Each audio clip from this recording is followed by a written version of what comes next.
to the rock of our salvation.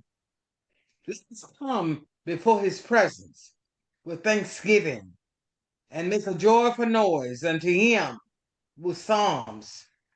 For the Lord is a great God and a great King above all gods. In his hands are the deepest place of the earth. The strength of the hills is his also. The sea is his, and he made it, and his hand formed the dry land. Oh, come, let us worship and bow down. Let us kneel before the Lord our Maker. For he is our God, and we are the peoples of his pasture, and the sheep of his hands. Today, if you will hear his voice, harden not your heart as in the provocation, and as in the dries of the tempest in the wilderness. When your father tempteth me, proved me, and saw my work, I give myself unto thee. Father God, we come as humble as we know how on this day of Thanksgiving, knowing that you have given us the most blessed gift that could ever have been given. You gave us a part of yourself. You gave us your son. And you did it in order that we might have salvation. And in that salvation, we must work the work that you apply to our hands. We must continue to aid and assist humanity. We must continue to love with redemption love, to give of ourselves in order that others may give of themselves. Now we come and we bless the blessed child of Jesus, knowing that this year will end, and we look forward to the new beginning of the new year. Keep us under the shadows of thy wing. Keep us from hurt, harm, and danger. Allow us to have wisdom, knowledge, and understanding. Give us strength, courage, aid, and assistance. We submit ourselves unto your hand as we pray. Amen. Thank you. And Carl, since you weren't here yesterday, the person who just spoke, Queen Mother Bernice Atchison, she's been given this honorific title from our African peoples, is the co-chair of the Center for American Studies. And friend Rudolf Steiner spoke of two Michaelic streams. One of them I've suggested is based in Concord at the Concord School of Philosophy, which began in the year 1879, a stream of wisdom, and the other is of devotion. Queen Mother is of that stream and connected to Tuskegee University. Her forebear was George Washington Carver, a great initiate, and she's taken his work up. Tuskegee was conceived in the year 1879. And the great-great-grandson of the founder, another center trustee, will be with us on this call as well. So with that, by way of introduction, thank you, Queen Mother. You have a huge household and many responsibilities. Thank you for being with us. I'm glad because what you will hear from Andrew, I'm first going to read a passage from Bieli describing Rudolf Steiner moving from a sage to a shepherd. From a sage to a shepherd, and then we'll go into Andrew. But before we do all of that, friends, we're brought together because of this medium, this technology. And we're challenged not simply to use it, that is, to use anything, not just because of its effects on what we are using, but because of its effects on us. And I would like to honestly say, and I don't mean the least criticism, that I'm chagrined that within our circles, anthroposophical circles, this is not recognized as fully as it might be. And I mean no ill will in that comment. It's my modest attempt to speak the truth in love. And I'd like to share from a passage from this book that I've authored called Kindred Spirits, which picks up on Ursula Burkhart's remarkable book, Karlik. She's a blind Swiss anthroposophist, a gifted woman, and this is the end of it, where she speaks to the elemental world that is connected, or she said, imprisoned in this technology. And so I'm just going to read this passage, and then we will transition to Bieli, and then Andrew, and then Dr. Koenig's remarkable Christmas story. So from this little offering, drawing friends a simple testament to its end, we journey with Ursula into a less light-filled realm, which she feels called no less to speak about. Switzerland's Basel Radio has asked her to put together programs for the blind. She herself is blind. During the first program, she was gripped by something that many of us, distracted as noted by all the myriad comings and goings of the outer world, often overlook, consciously that is, the spirit of fear. That spirit gripped her as she was led into a soundproof broadcasting studio. I felt abandoned by the entire world. I had not the view through the glass partition granted to those of sight of human beings in the adjoining room, and yet I was not alone. Ursula noted, indeed, she emphasized, we are never alone, but rather encompassed by myriad invisible beings. So it is. Might the moral of such a story be that our saving grace lies in our possibility of becoming conscious of these kindred spirits, many near and dear. The spirit of fear that gripped Ursula was in the form of a gnome-like being lodged that had taken up lodging in the microphone. This spirit sneered at me in a cunning way when I spoke into the microphone. It mocked me so shamelessly that I became confused. Gnomes are clever, Ursula noted, but the gnome-like machine beings are even more so. Cleverer indeed than the most cunning dwarfs. They are in fact so clever that their cleverness fastens and imprisons them in a condition that can only call forth compassion from people of good hearts. Quote, don't allow him to confuse you. Speak in his direction. Exclamation point. Quote, Ursula recognized that the timely counsel that sounded in that moment of uncertainty was from her dear friend Karlik, a gnome. And gripped by the fear, she realized also that Karlik's counsel had up to that moment eluded her consciousness.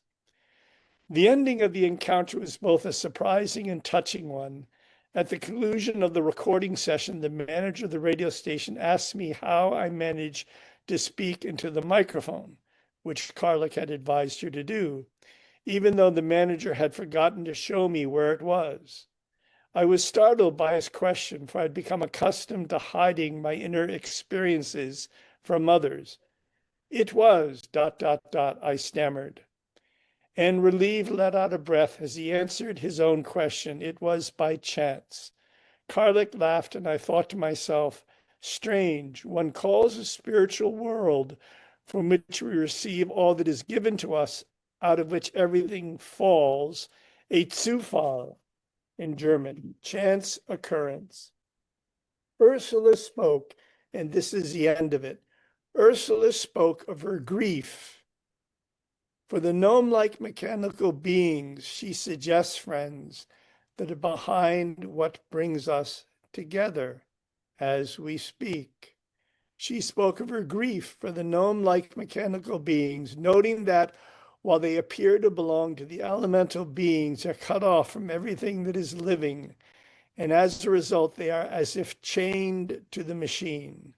Quote, they are an idea, fixation that has become concrete, materialized.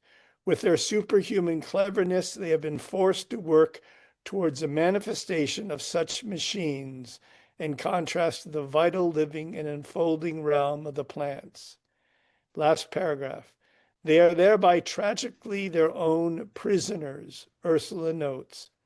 As a result, they receive even less attention and devoted concern from us, which is why I'm taking our time to read this. Devoted concern from us, human beings whom they serve, than do other nature spirits. I must hold the gnome-like machine beings in my consciousness and thank them for their work. Such thankfulness comes neither naturally nor readily, as it is the case with other less burdened and more endearing nature spirits.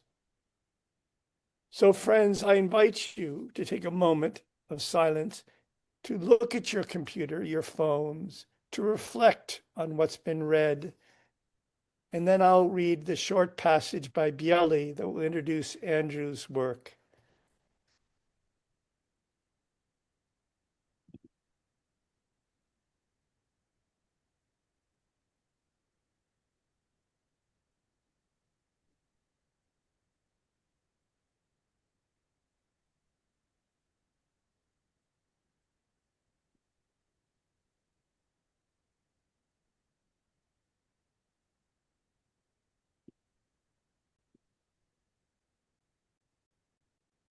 Can people see this passage? Okay. Yes, we do. Thank you. So I'm trying to, okay, here we are. A glimpse of this friend of humanity through the vision of the Russian poet and novelist Andrei Bielli. Queen Mother, are you there? Can you hear us? She may have been called off by any number of great-grandchildren. I want to just give a moment for her to see if she can, she can look at this later. I'll read this to her later. When Rudolf Steiner spoke about the miracle of culture, the secrets of history, and the mysteries, he seemed a magus, purple-clad, partaking of secrets. In that moment when all of the gifts have been gathered together, the word ich resounds, but almost simultaneously, ich becomes I.CH, becomes Jesus Christ. When Rudolf Steiner spoke then about the Christ, we were witness to the mystery of transformation of sage into shepherd. When he spoke about the Christ, he was a shepherd. When he spoke about the mystery cultures enwoven in the tapestry of cultural evolution, he was a wise man, sage, king. This is my translation, the best that I can do, friends. And if on other occasions one wanted to rebel against the doctor or to doubt him, when he spoke about the Christ, Rudolf Steiner's innermost hidden countenance was revealed, that of a shepherd. He, so widely admired, so readily crowned by the throng, stood there, powerless, and himself laid the I, the self, at the feet of newborn truth. And friends, excuse my interjection. This is the purpose of this holy night's convocation as a complement to the Harvard gathering, to bring forward our powerlessness, to bring forward our modesty, to bring forward our seeking to become beggars together in the Spirit. That there is a circle within our movement in society that grasps this. Das ist das Wunderbare. That is the most remarkable. Bielli went on to describe the doctor's lecture in Berlin at Christmas 1912, emphasizing that the experience is, quote, hardly possible to recount. I recall the words and call up before me the doctor's countenance while he uttered those words, the defenselessness of the shepherd who only through his love for the child in whose starry glory he stands overcomes this helplessness. The defenselessness mirrored itself on the doctor's countenance. Imagine, friends. Imagine. He himself was like a child that in the utter openness and vulnerability is immune to all temptations. Never will I forget him, a wise man who'd surrendered himself to a child and had become a shepherd, simple and humble and filled with love. I see him above the speaker's rostrum, below him the roses red with a white face, a foreign whiteness, a luminousness that was no longer refracted color. Never before had I ever imagined, much less seen, such a pure white light. A warm purple glow streamed out from his Christ-permeated words. In this moment, it was not the leader or transmitter of the Christ impulse who stood before us. Such a white radiance of light as enfolded him, then I have never before seen, nor even imagined. The words of Revelation came to mind. To him who conquers, I will give a white stone with a new name written on the stone, which no one knows except him who receives it. Oh, this peace-filled white light at rest within itself. Oh, this stillness. Only once, when I saw the white starrets of Sarov, the longing for it touched me, and now I felt the same wafting in the air. But this wafting did not come from the doctor, though it was he who, through inner effort, made possible this moment. The long silence, the fasting, the desert into which he withdrew, into which he'd already called us, wordlessly long before this moment. All this contributed to my carrying this lecture with me throughout my whole life as a moment filled with grace. Before and after that, Rudolf Steiner was silent on the theme of Christ. The lectures between October and December dealt with other problems. So his countenance appeared as he contemplated the Jesus child, the one who was a chalice into which the Logos poured itself.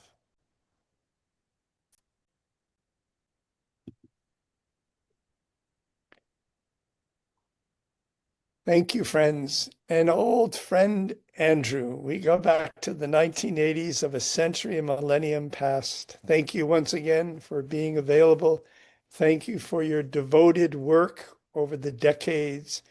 Thank you for your courage to really take up this mystery of the two Jesus children. And as mentioned, Queen Mother, if you can hear me, you are able, Bernice, to listen on behalf of all of your people to a truth that is to reveal itself. And that is, as Luke and the Matthew Gospels suggest, there were two Jesus children, two families. What could be a more common name than Joseph and Mary and even Yeshua in those days? One was a reflection of your stream, Bernice, that is a shepherd's of devotion, of simplicity, of love, the other of the king's stream. And together, as Andrew will tell us, they came to create a chalice into which the Christ itself could incarnate. So Andrew, the floor is yours. Thank you. Thank you, Stuart. And thank you for inviting me today about this topic, which is very dear to me, and I feel is very important for our times and for the evolution of humanity. It asks of us to take a much deeper, far more profound view of religion and Christianity in particular. And just to what you read, Stuart, before,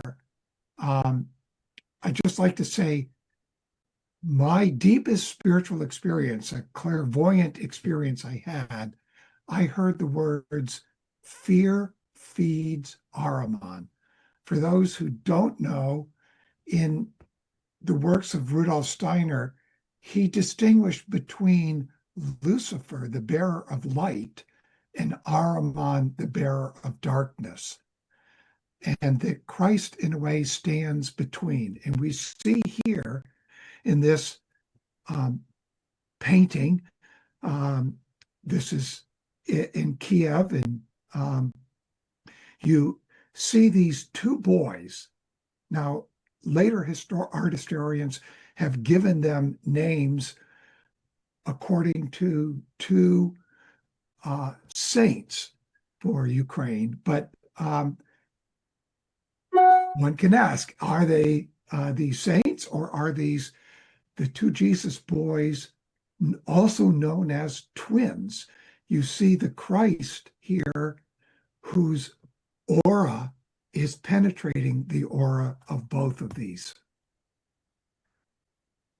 In ancient times, one was a part of a tribe, and each tribe was led by a high priest who could converse with their folk spirit that they felt was their God of their people.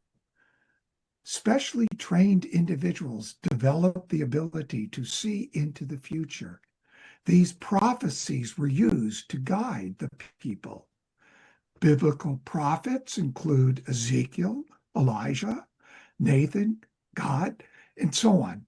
And other peoples, likely all peoples, had their prophets. Some we know that include Mesopotamia, the NC, the Sumerian priests, the Islamic prophets Hud and Salih, and various indigenous peoples of the Americas are known to have had their prophets. The passage from Ezekiel 37 says, "And the two became one in thine hand."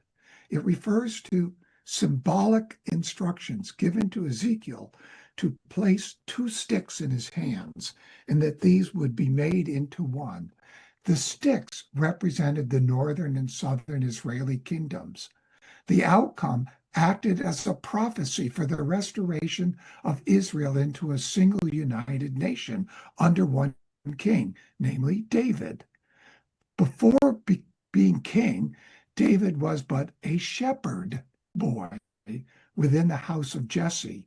The prophet Samuel saw in him this role to be this unification king.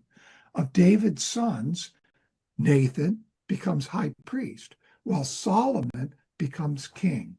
From these two lineages come the Jesus of Luke and the Jesus of Matthew. Their narratives speak of shepherds and kings, respectively, suggestive that the Nathan lineage represents Abel, while the Solomon lineage represents Cain. The work of Christ is human fusion, not splitting up into more, but coming together. The evidence we find in the spiritual merging of Lazarus and John the Baptist. Steiner mentions this in his last address. Now let's carry this theme of the two becoming one, not only in this talk, but see if we can carry it into our lives. I'd be curious at the end of some of your reactions. The ancient mystery centers were everywhere upon the earth, and I've been to Mesa Verde and a lot of indigenous places. And if you know how to look, you'll find these initiation centers there. Every culture was guided by their own mystery center that was at the heart of each tribal society. One can trace the evolution of consciousness through the cultural ages that followed the Great Flood. Once in ancient Greece, man was not yet independent. He did not feel yet as an individual, rather as a member of a city-state, an Athenian or a Spartan. Now, with individuals developing intelligence later, Then independent individual emerged in the Roman times. Now remember, public education of children only began in the 17th century. Right here in the Americas, Boston Latin School was the first such public education, and it began in 1635. And let's see if I can get this to work again. So then, with Christianity becoming the religion of Rome in 325 AD, we got the destruction of the mysteries. Constantine wanted to homogenize Christianity. So he asked these different rivaling groups to get together and iron out their differences. That was what the Nicene Creed of 325 was meant to do. And many more ecumenical councils had to follow. And these eventually, with their authority and backed by Roman law and Roman political and military might, executions happened as excommunications. So in the beginning in early Christianity, a heretic, however that was decided, was excommunicated. Later, they were executed. Justinian was primary in this. He hated the ancient mysteries. He wanted to destroy all the mystery streams in their temples out of his, quote, devotion to Christianity. So even the mystery school founded by Paul, St. Paul, the School of Athens, he closed in 529. And then Theodora, the empress, got him to start these executions of the heretics. And what happened, interestingly, during his reign was called the Justinian Plague, which many said this was caused by him going against the will of God with these executions and destructions of the other Christianities. It wasn't until the 20th century that we began to find various documents that had been or thought to have been all destroyed by the heresy hunters. So Nag Hammadi in Egypt was found in 1945, the Gnostic Gospel of Judas in Elminya, Egypt, and it contained elements of a theology, Christianity, unlike what Christianity was in our times. But this wasn't translated until 2006. Also, in 1947 and continuing until 1979, in 11 caves that you see pictured here, the Dead Sea Scrolls were discovered. So far, 872 scrolls written in Hebrew or Aramaic by their initiates have been discovered. And these were written between the years 150 BC up to about the year 70, when the Roman army came and dispersed all the Jews from Palestine during the Jewish rebellion. So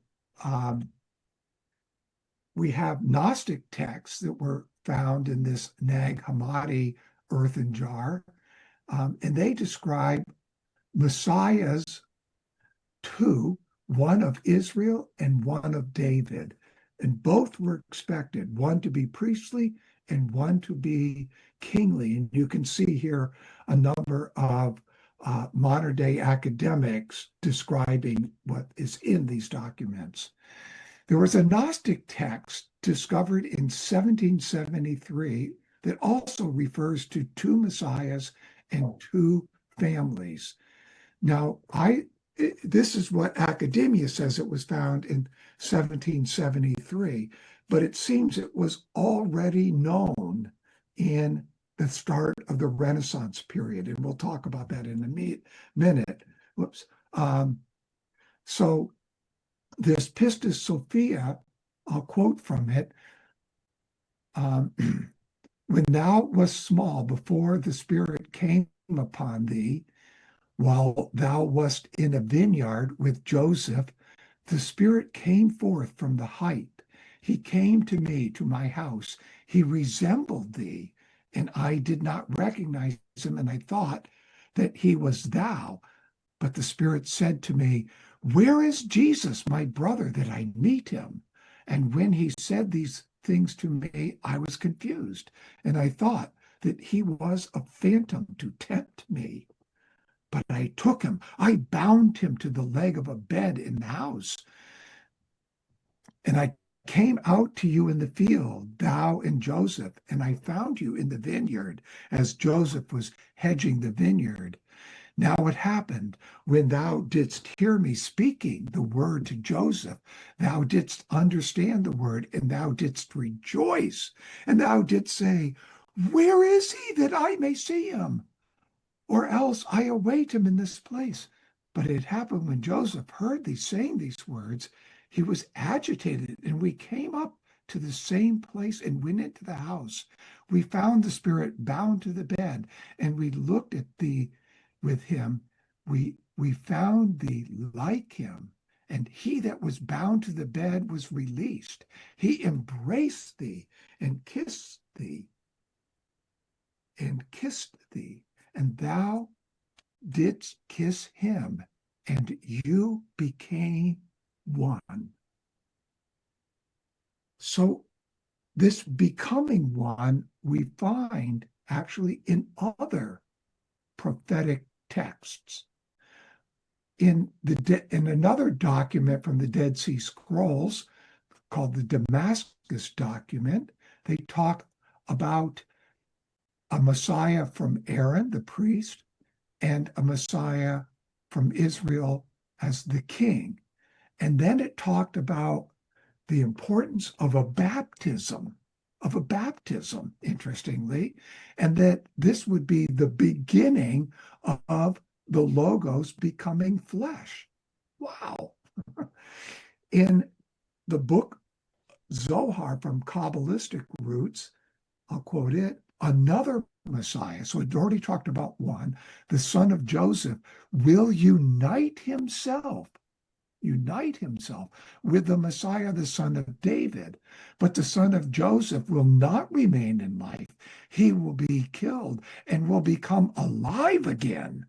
He will become alive again when the little hill receives life upon the great hill. I would venture to say that the great hill is Golgotha. Even in the Old Testament, we have these words from Zechariah or from Numbers or from what we've already heard from Ezekiel. These are the two anointed ones that stand by the Lord of the whole earth. That's from Zechariah, from Numbers. There shall come a star out of Jacob, and a scepter shall rise out of Israel. So in summary, the prophets expected two Messiahs, where Messiah means anointed one, a later merging, and then at a baptism where the Holy Spirit would come and settle upon this body. Now, I've mentioned how the Nicene Council tried to bring an end and unite multiple Christianities. It had the unfortunate outcome of declaring those who didn't agree with the Nicene Council as heretics. And this was during the reign of Constantine in the 4th century and led to the Great Schism of 1054. Now, that Great Schism had the problem that soon after that, the Eastern Roman Empire was being attacked by the Ottomans, and they realized they were going to fall one day if they didn't reunite with Rome, who had already fallen and had been restored. And that history we will get into. And we can also ask the question about the Crusades. This map you're seeing here, you see these blue lines of the Vandals who, during the great migrations of peoples, came all the way around to settle finally in what was once called Carthage. And from there, they conquered Rome.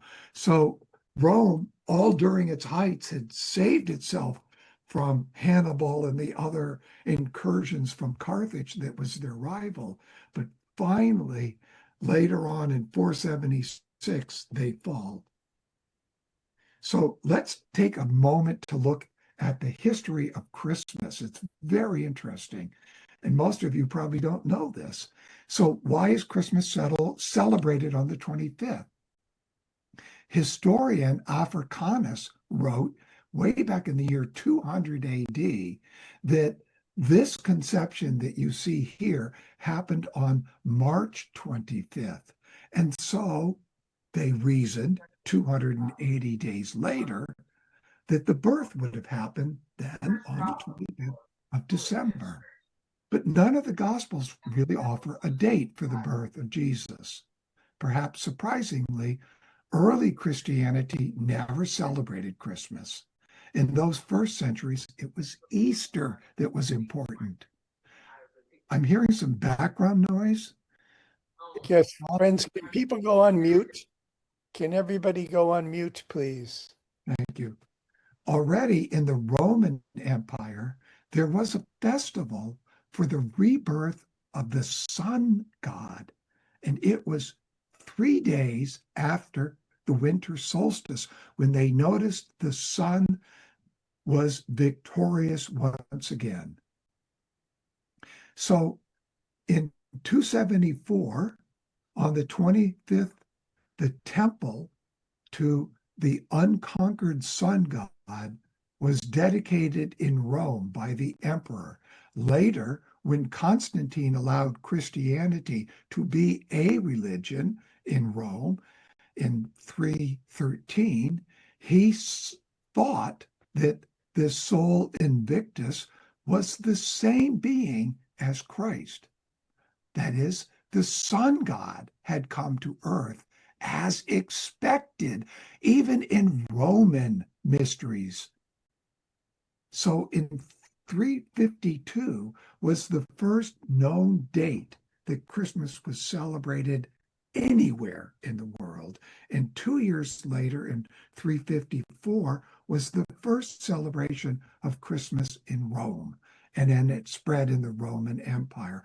But still, according to Britannica, Christmas did not become a major festival until the 9th century.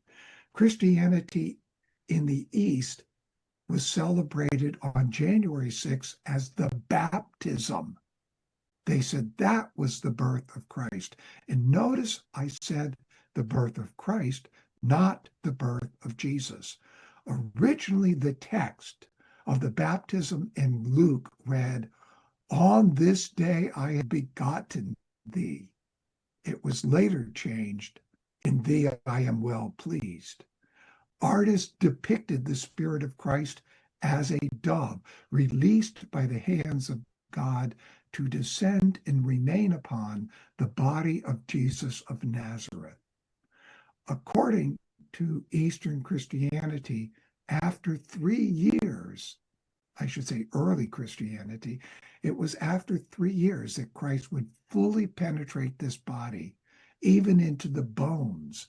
And thus, when he experienced death, his bones were not broken and he fully became man.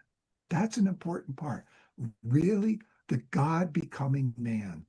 So what do we know about the birth of Jesus?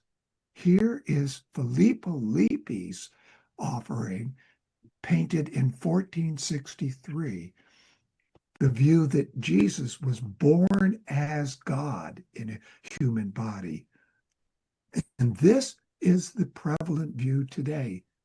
He used symbols normally used in scenes of the baptism to show the dove descending to Jesus. With this view, the significance of the baptism lost its meaning.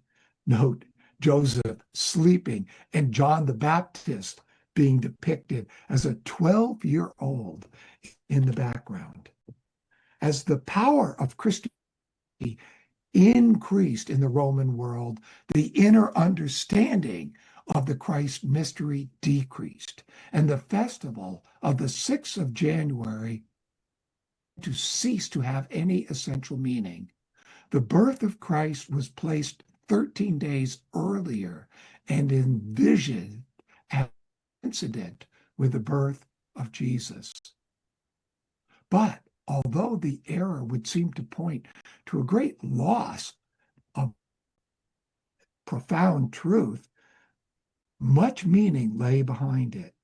Although the men responsible knew nothing of it, we cannot but marvel at the subconscious wisdom with which the festival of Christmas Day was instituted.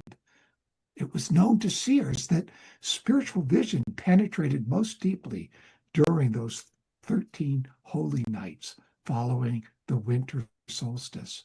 These visions during these 13 nights are crowned on the 6th of January by the Christ imagination.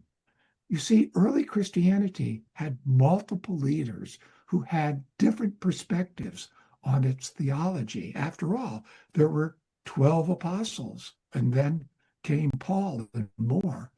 There were 5 main sees in Alexandria, in Antioch, in Jerusalem, in Rome, and in Constantinople. And all looked to the 3 years from baptism to ascension in the beginning. None of them had any interest in establishing a festival for the birth of Jesus, the man, the babe. But it did become important later as materialism permeated Christianity.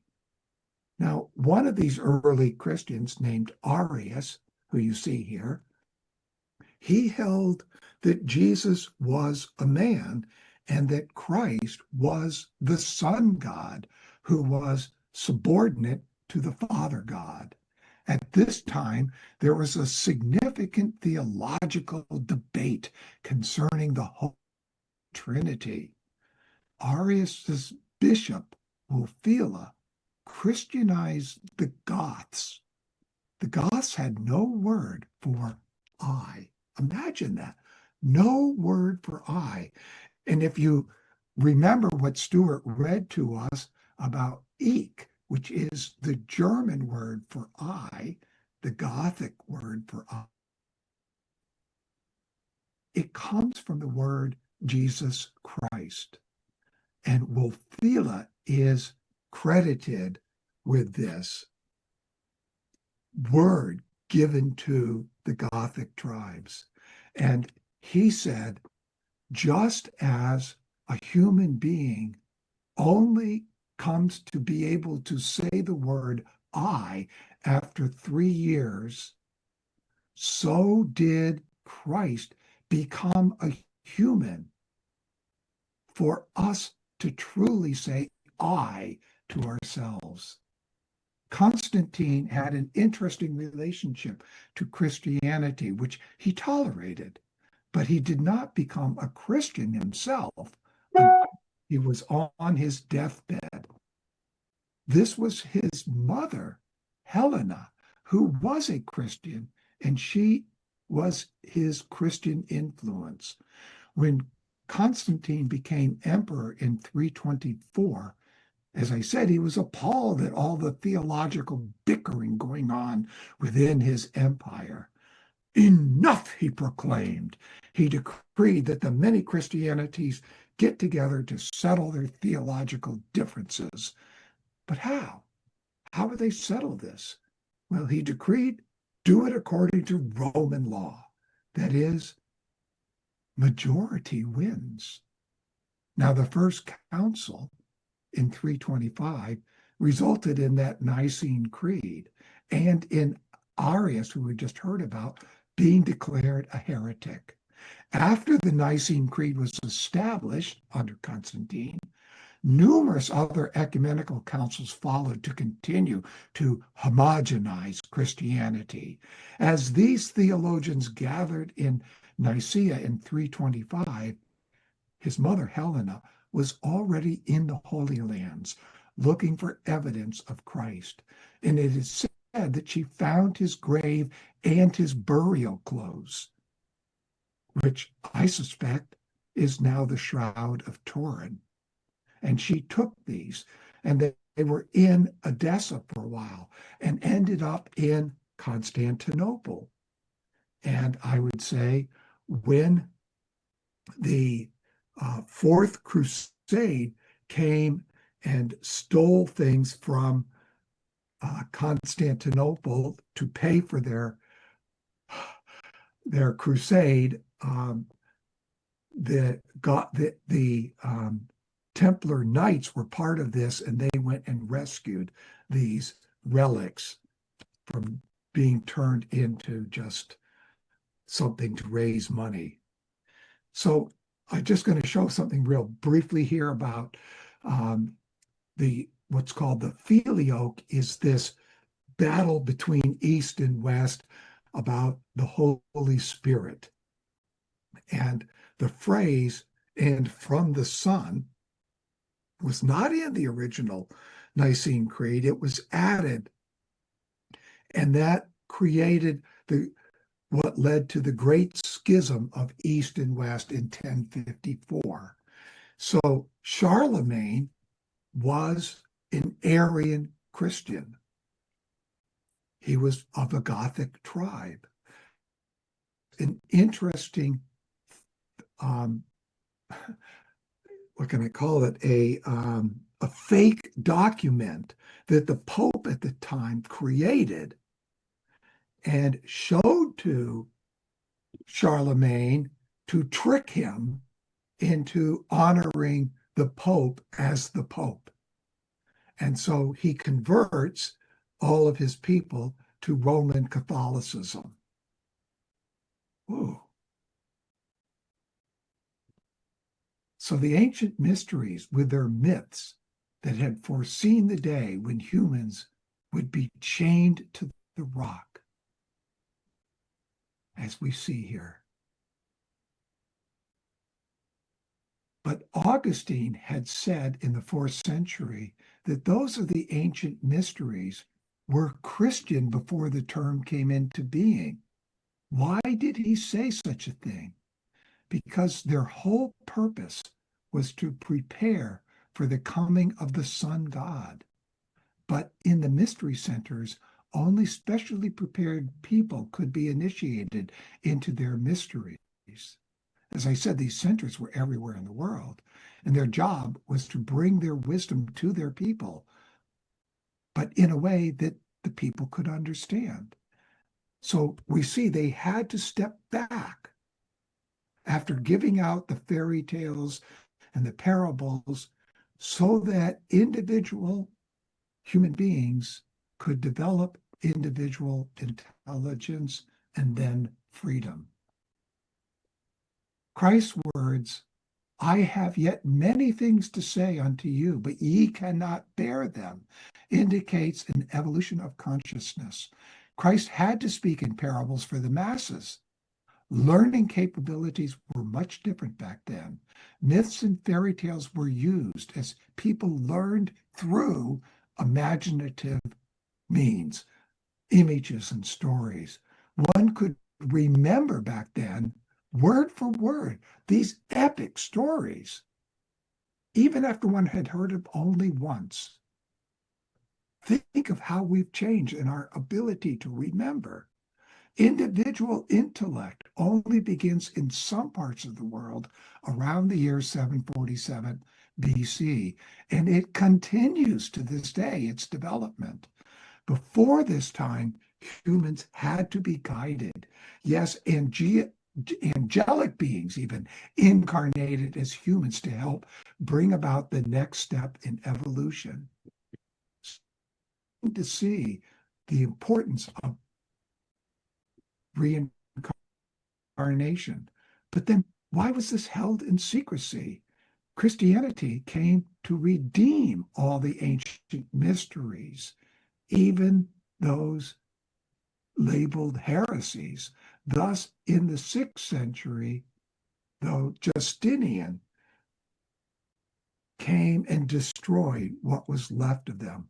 Their teachers fled eastward to the remaining schools in Persia.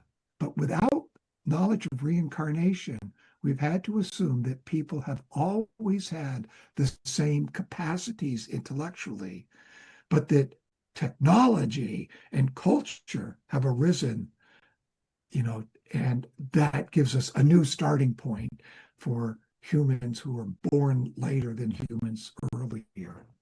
What else do we know about placing this Christmas festival on the 25th? Before Christianity, December 25th was a celebration for the rebirth of the sun, for the victory of the sun over darkness. So on the evening of the 24th, for the first time, they knew that the days were getting longer, and thus the sun was victorious. In Greek mythology, Helios was known as the sun god. He was beardless and drove his chariot across the heavens each day.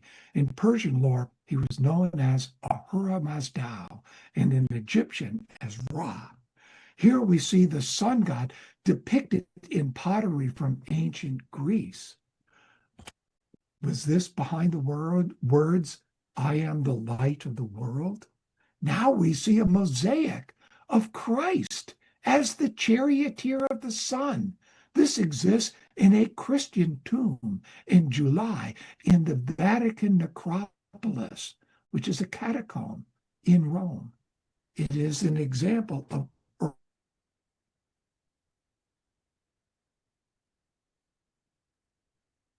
Andrew, constant. Andrew, I'm sorry, I didn't hear you. You said it's an example of, and then you went mute. Okay, it's an example of early Christian art that showed Christ as the unconquered sun god. And so we can understand why Constantine saw Christ as the unconquered sun god. Thank you, Stuart, for alerting me. So here's a mosaic found in the Basilica of San Vitale in Ravenna, Italy, showing the four gospel writers and their icons. This was built in the 6th century by Arian Christians. The feeling within this basilica is certainly quite different from the feeling in churches of today. We might claim this is due to our evolution of consciousness. If so, can Christianity be rescued? Does it need to be rescued? Of the four Gospels, 2 begin with the baptism and 2 with birth stories. The nativities are in Matthew and Luke. The dates have been debated for the births in the Matthew story. The great historian Josephus places Herod's death just after a lunar eclipse. Because such an eclipse occurred in 4 BC, for many years it was the consensus that this story took place in 4 BC. But in 1990, astronomer John Pratt showed that there was an eclipse visible in that region in the year 1 BC on the 29th of December. So it is interesting that Herod died soon after the slaughter of the innocents talked about in Matthew. And just as the Pope and the French king died soon after they massacred the Templar Knights in 1314. Luke's story is totally different. It's about shepherds, not kings. Luke in chapter 1 offers a time frame. And so he mentions in the days of Herod, yes, but chapter 1 is not about the birth of Jesus. Rather, it is about the birth of his mother, Mary. Luke does not mention King Herod again, nor does he mention a star, nor of a fleeing into Egypt, nor of any killing of babies that are all central to Matthew's nativity. In Luke, the family is from Nazareth, not Bethlehem, as in Matthew, they traveled to Bethlehem to register for a census and to pay their tax. In Matthew, Jesus is born in the family home in Bethlehem. Both of these frescoes here are by Giotto, and they're near each other in the same cathedral. Here in the Matthew story, we see an active Joseph with a dark beard, while here in the Luke story, we see a rather removed, inactive, perhaps asleep Joseph. They do not appear to be the same man, and certainly, if you see him here, not of the same age. This chart outlines the differences between these birth stories of Matthew and Luke. We've long assumed that there was one Jesus born as Jesus Christ. You see here a number of striking differences. Matthew's family was well off and had at least 6 siblings, while the single child Luke family is poor. And even though it seems a bit of a stretch, as Stuart was saying, Mary, Joseph, and Jesus were all common names at that time. Now, this mystical nativity is by Sandro Botticelli, done in 1501. And I want you to remember that year, 1501. It combines the kings of Matthew and the shepherds of Luke into one painting. And the setting is a cave wherein they found shelter, a cave with animals. 3 kings are on our left, 2 shepherds on the right. Joseph is sleeping. Ox and ass are depicted. We have 12 angels above, 3 archangels above, 3 archangels midway. And on the earth, there are angels and demons everywhere. He has depicted the theme of the joining of heaven and earth that once belonged to the mystery upon Golgotha. So he's moved that mystery to the birth. Yes, even the demons are celebrating, for now they too can be redeemed. While the Matthew family raced off to Egypt, the Luke family lingered in Bethlehem for at least a week so that Jesus could be circumcised in the nearby temple of Jerusalem. Only after that did they return home to Nazareth, to their Essene community. At that time, there were 3 Jewish sects, the Pharisees, the Sadducees, and the Essenes. The Dead Sea Scrolls come from the Essene community in Qumran. Out of fear of Herod and his offspring, the Matthew family will never return again to Bethlehem. Instead, they elect, for safety purposes, to move to that Essene community in Nazareth. According to Rudolf Steiner, they did not know of each other before they all settled there. This is much more than what we are normally taught. And there's much more to this story than we have time for. Sorry. I was barely able to touch upon numerous so-called heresies of early Christianity. Now, I must mention one other such group, the Gnostic Christians.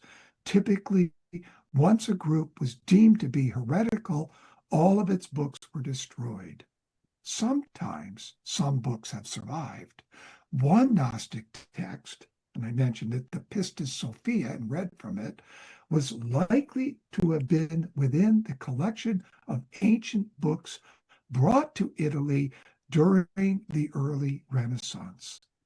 Lots of people went to the East and gathered books because this had become a very popular idea to bring these ancient books of learning where the learning centers were beginning there in Florence especially. Now, because there was an active Inquisition, such Gnostic and other esoteric texts had to be kept secret and hidden, for the Inquisition could use them as evidence that could lead you to being burned in the town center, just like Giordano Bruno was. Even though he was a Christian monk, he was burned in the town center in 1600. The aim of the first real crusade was that Jerusalem, not Rome, should stand as the center and citadel of the Christian religion. This was, again, an attempt to make the ecclesia, the church, independent of worldly dominion. So we also have at this time St. Francis, you see the dates there, and he joins the Fifth Crusade in 1219. And it's known that he slipped through the lines and went to speak with the head of the Islamic armies and tried to convince him, of course, to become a Christian. And it begs of the story of Parzival. And if you know that story, I won't go into it now, but at the end, Parzival brings his stepbrother Firefees into the Grail castle to receive from the Grail. We also have the Cathars, and the Crusades inspired the Albigensian Crusade that lasted for 20 years to kill all Cathars and all of their sympathizers. And here we see the last, Montségur. And as you know, the spiritual world, maybe you don't, was closed in 1250. And this was when the Cathars were being exterminated up to this point. And this was an intense and dangerous time in human evolution. Christian Rosenkreuz carried humanity through this period, as did the Knights Templars, along with the Cathars. It is very difficult to look at history and not ask, why did God allow such suffering? Of course, humans at that time were questioning God. And we're wondering, is my religion the right one that I and my people have to suffer so much?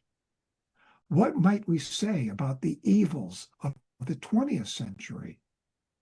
Was back then a fire initiation by evil? Or do we face some kind of trial with evil in order to develop the consciousness of our age? Let's review the situation heading into the Renaissance and leave those questions. The mystery centers were gone already for about 1,000 years. Theology was decided by Roman law. Majority wins. Being in the theological minority could mean death. Multiple Christianities had merged into either Roman Catholicism or into Orthodoxy, and these had split in 1054. The darkness of the Middle Ages, long-lasting wars, plagues, and a corrupt clergy were the norm. Religion was still strong in society, but even religion was giving way to materialism. The Renaissance renewed culture and opened the doors for science. And with that, hope returned. I would like to suggest that this individual, George Gemistus Plethon, is responsible for getting the Renaissance started. And for those who are wondering, this talk will end in about 10 minutes. It's meant to be an hour-long talk. Sorry, I didn't mention that in the beginning. So he was a pagan mystic, perhaps the last authentic pagan mystic to live. Because he was considered the wisest man of the Byzantine Empire, its emperor, John VIII, in Constantinople, was frequently consulting him. He thought so much of him that when the Council of Florence was to happen in 1438, he was sent with the envoys.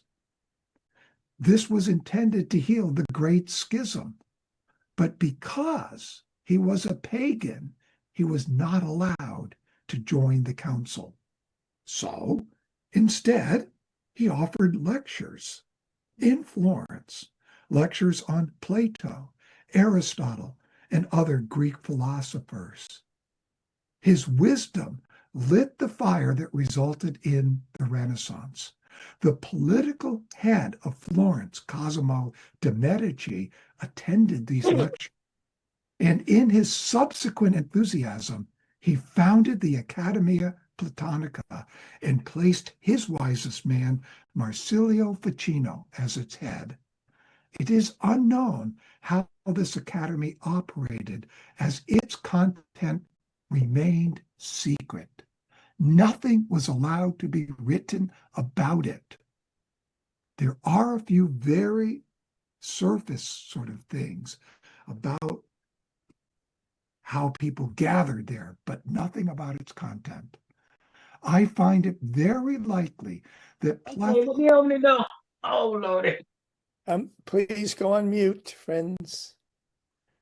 Sorry, Andrew. I find it very likely that Platon was already an initiate, even a hierophant. Stuart, you can put her on mute. Let me go get I've been Queen Mother, can you go on? Queen Mother, can you go on mute?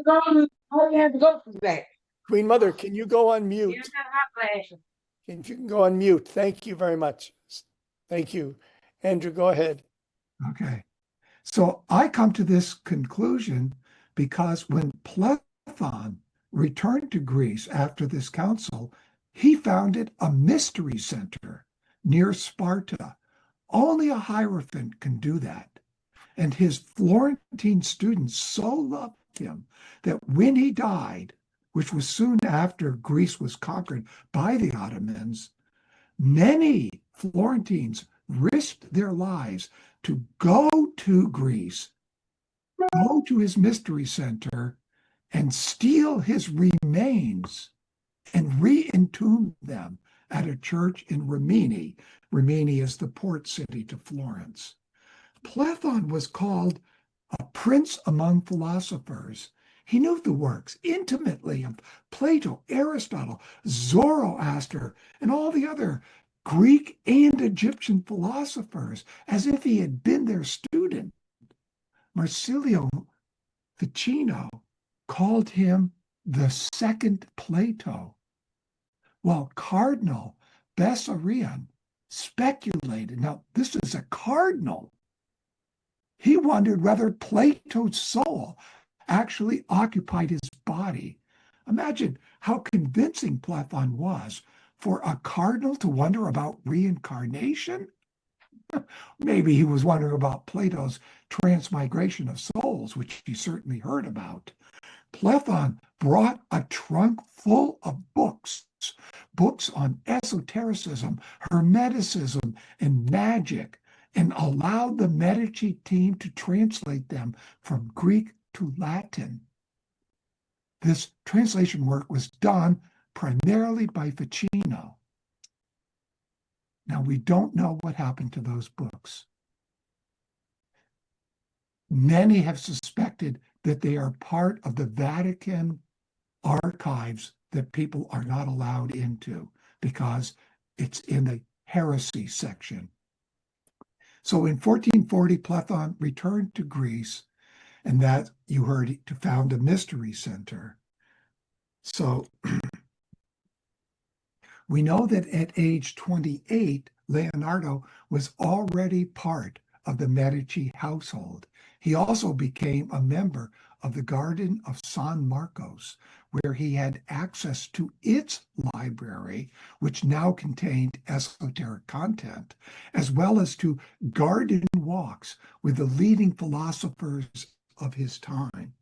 There is an odd journal entry in his notebooks that says, "The Medici made me and the Medici destroyed me. Could he be referring to the role the Medici had in bringing him to a form of initiation when the old me is destroyed and a new me is born again? Florence at this time was home to many secret schools. Leonardo kept his life private, kept it secret. One school that we know existed, but of which we know little else, would be that Accademia Platonica that I mentioned, headed by Marsilio Ficino. Its members, we know, included philosopher Pico della Mirandola and John Argyropoulos. When Leonardo moved to Milan, he set up his academy to mimic the Accademia Platonica of Florence. All spiritual development must be met with resistance. Not only was there the Inquisition, but also a particular individual who saw it as his religious obligation to, quote, clear the air for the coming of New Jerusalem. This individual was Girolamo Savonarola, a Dominican friar and preacher. And in 1482, nice date, when he arrived in Florence, he called for a Christian renewal. He denounced clerical corruption, despotic rule, and the exploitation of the poor. For this, he gained a great following, and he then turned on the ruling Medici. He instituted a puritanical campaign enlisting the help of Florentine youth to destroy art, quote, intended for the vain. Foreseeing this, Leonardo left Florence for Milan. Savonarola eventually succeeds in exiling even the Medici and gaining political control of Florence. But when he refused to have Florentine soldiers join a war against France, popular opinion, including the Pope, turned against him. And under torture, of course, then Savonarola confessed that he had invented his visions and prophecies that so garnered respect. So in 1498, he was burned in Florence. The Medici were restored to power, and several of their children later became Pope. But the Medici cultural magic was gone, essentially in 1492, when Lorenzo de' Medici died. Leonardo was commissioned in 1481 to paint the Adoration of the Magi for a chapel in Florence. He was well along with his painting when he suddenly abandons it. This Adoration of the Magi was to have been his masterpiece, his coming out, his recognition as the next great artist. It would have established Leonardo as the Florentine master. It was already, by the sketch you see here, unlike any adoration before, especially for soulful humanity depicted. But he just walked away, not because he struggled to find models. Instead, he begins this painting, The Virgin of the Rocks. Art historians have marveled at why. And when he left Florence for Milan early in 1482, he took all his unfinished paintings with him, but not this adoration. Why? One explanation we need to consider is that he received at this time an initiation into spiritual knowledge. As you know, initiation deeply changes an individual.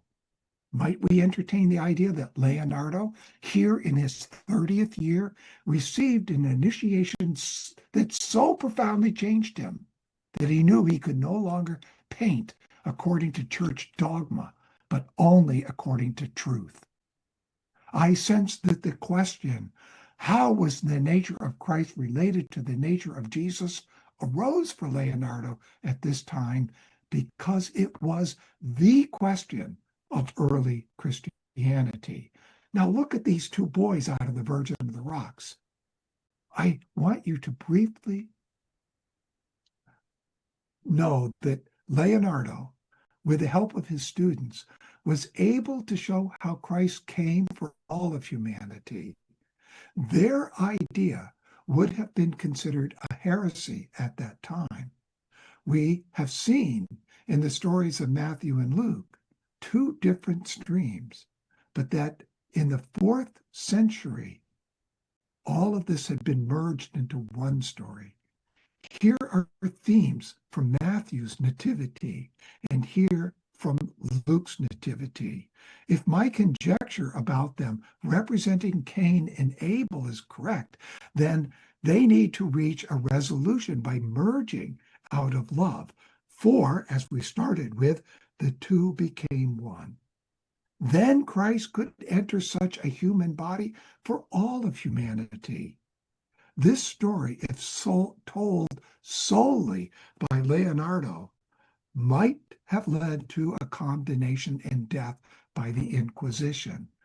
By spreading the story out over so many paintings as we'll peek at and painters, a mystery was revealed in plain sight that was yet invisible to the Inquisition. I call that sheer genius on the part of Leonardo. So let's take a look. Here is one by Bruno Luini, revealing that the merger of the two Jesus boys is told in the Luke's gospel that they merge when the Luke Jesus was 12 years old. In this painting by Pinturicchio, we are showing also the two. Look at the center boy becoming one. And here's the scene when the Luke, Mary and Joseph find him at the temple. But also look at these two boys over on the left. Here's the center one saying the two have become one. And the doctors throwing their books of learning on the ground saying, this boy knows all of this. And so we see the hand gestures, but we see these two boys here. They represent the two Jesus boys before this merger and who will no longer be. Now, they're depicted physically, but that's not to be seen physically if we look at those around them. And we see by their feet, only the one in the middle stands on the earth. The others are in shoes or stockings, socks or something, showing that they are being lifted off to be taken away. And here we see how they are framed around, removed from the humanity, showing that they are leaving the earth. We see the four who are directly behind them representing the physical, etheric, astral, and ego. And then in the purple, we have the Hierophant who performed the spiritual merging of these two within the Holy of the Holies. They were not physically together, as we heard from Pistis Sophia, but spiritually they were merged. So something was taken from spiritually from the Matthew Jesus and taken into the body of the Luke Jesus, a body that had no karma, a body that was pure. So here again is the whole painting for you to see. And now, just about at the end, I just wanted to point out that in this painting, we're also seeing the two becoming one. From above, the one came. This is John the Baptist, and notice the smirk on his face. So in the Pistis Sophia, we heard about holy infants kissing, and Leonardo painted this.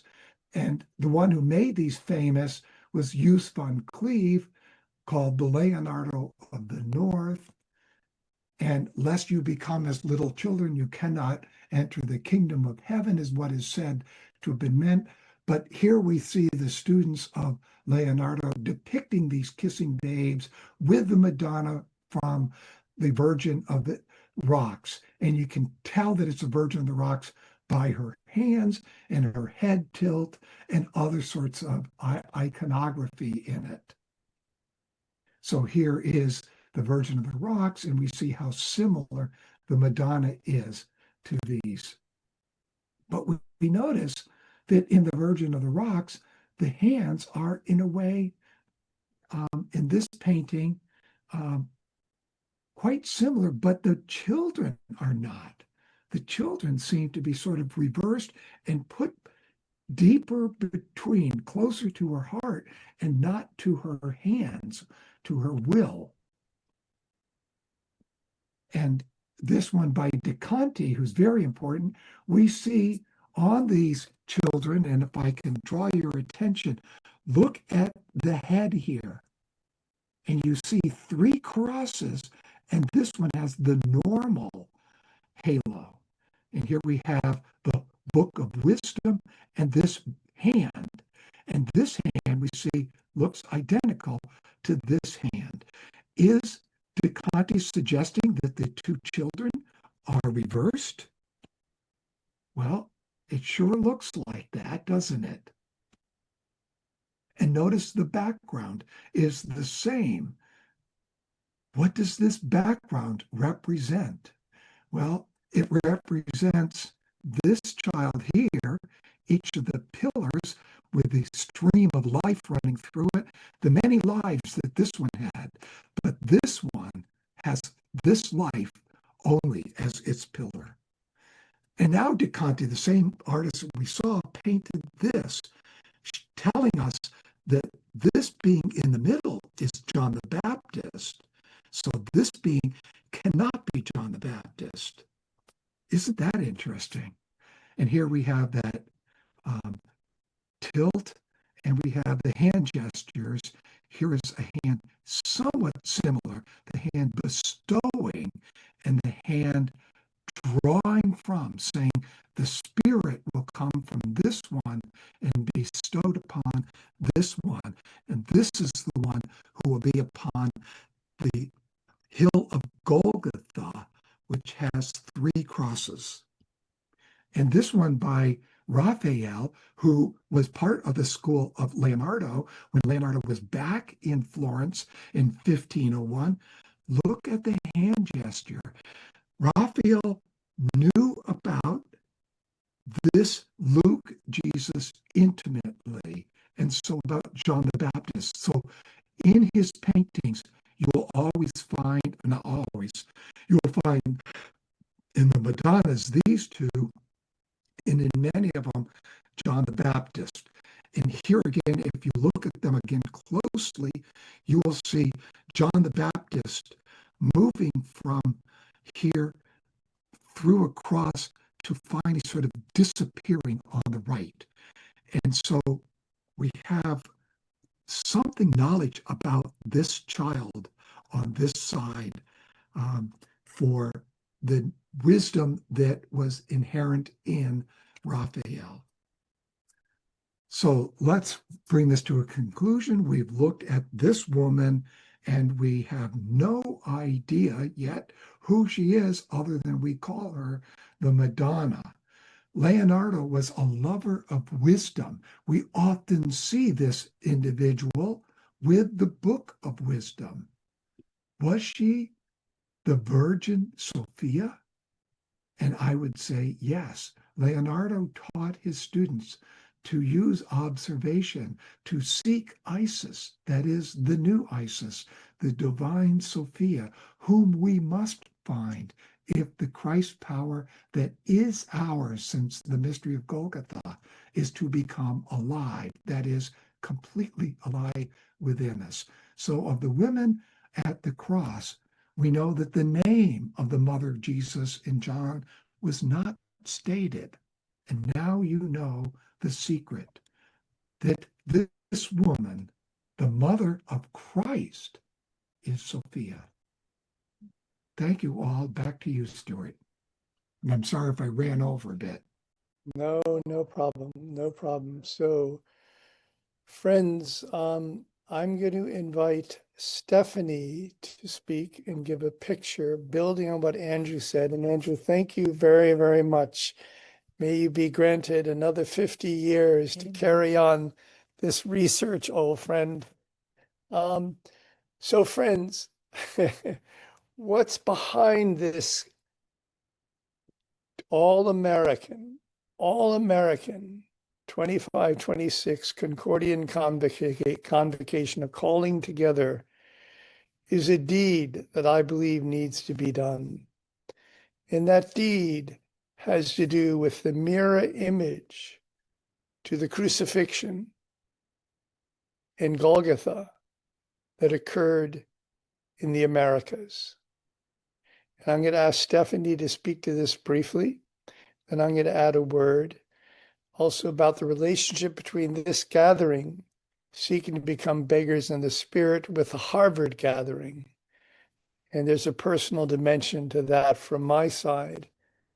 As a father who's a Harvard graduate, as a grandfather who's an overseer of Harvard, as a great-grandfather whose bridge arches the Charles River from the college to the business school, and as one who chose not to go to Harvard, but to go to Emerson College.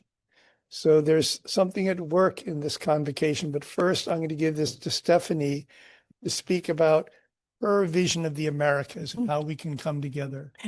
Oh, and Andrew, we didn't coordinate, but you gave me a great intro.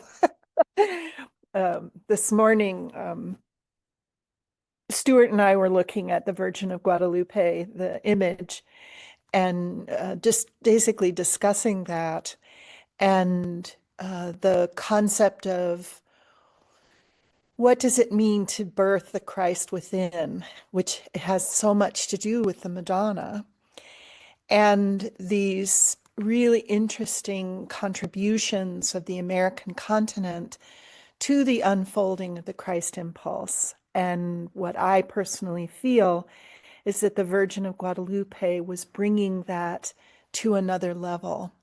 And so not only was this an event, the lead up to Guadalupe was these parallel events between Palestine and Mexico, but this birthing of this incredible image, the Virgin of Guadalupe, and her request to us to build a temple.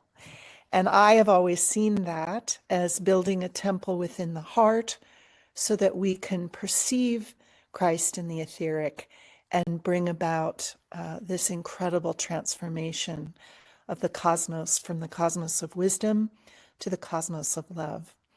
So it is my honor, and I don't know, it just came to me recently with all the goings on in the United States right now. How can we heal this wound? And how do we further the Christ impulse during our times? And we know in all negative times, in times of trial, there's a time of healing that follows. And so it was my message that we do an artistic image with our Mexican brothers and sisters in Mexico on the 500th anniversary of the apparitions of the Virgin of Guadalupe. And so that will be, I don't know when we'll do our artistic image, but the 500th anniversary is in 2031 from December 9th through December 12th. So we have 5 years, starting next year. The clock has started to envision this, and starting to work with Christian community priests and linker in both Mexico and South America, plus in North America. So that's my message of hope for making room for what you so beautifully brought, Andrew. Thank you. And may I just quickly say thank you for that. Also, Stephanie, I would like to just add one quick thing, which is um, there was something called a culmination, and people have thought this was going to happen in 1999 as we go into the year 2000. And I'm going to say, I think it's going to happen from the year 2032 into the year 2033, which would be the esoteric end of the century. And so 2031, I think you're absolutely right on. This is an important thing, just like the Harvard Divinity Conference that Stuart's about to talk about. I find it fascinating and greatly important that these things are coming together and that people like Gigi Young have 7 million people listening to her talk about Rudolf Steiner. It's amazing what's going on. And the Dark Journalist has, I don't know, hundreds of thousands hearing him talk about Rudolf Steiner. So back to you, Stuart. Wonderful. Thank you, Andrew. So friends, please, Andrew, put your email in the chat if people want to follow up with you. Given the time and given the day, we're not going to have the question and answer now, but please put your contact information in the chat for anybody who wants to follow up. So friends, I would like to address each of you, and I'm going to go down the list because I'm going to ask you to consider accompanying me and supporting me and helping me to keep me honest in this task before me, which is to address this deed at Harvard, which wasn't even on Rudolf Steiner's centennial, which wasn't even going to include the Christ until Robert McDermott encouraged Neil Riley to bring that forward. And Neil spoke with Dan McCannon, and I consider Dan a brother and a friend who coordinated the Harvard event. So what I'm going to say to you, I'm going to be saying to Dan and Mary Adams, who I consider a friend. So none of this is behind the back. But it took Neil Riley saying to Dan McCannon, how can you bring forward friend Rudolf Steiner without even mentioning the Christ? And Neil said there was a long silence from Dan. And then Dan realized what was being asked. And work was done. And this question of the Christ was brought in. But Dan was told, Neil was told by Dan and those with whom Dan was working that you will not be speaking. We will get the academic experts.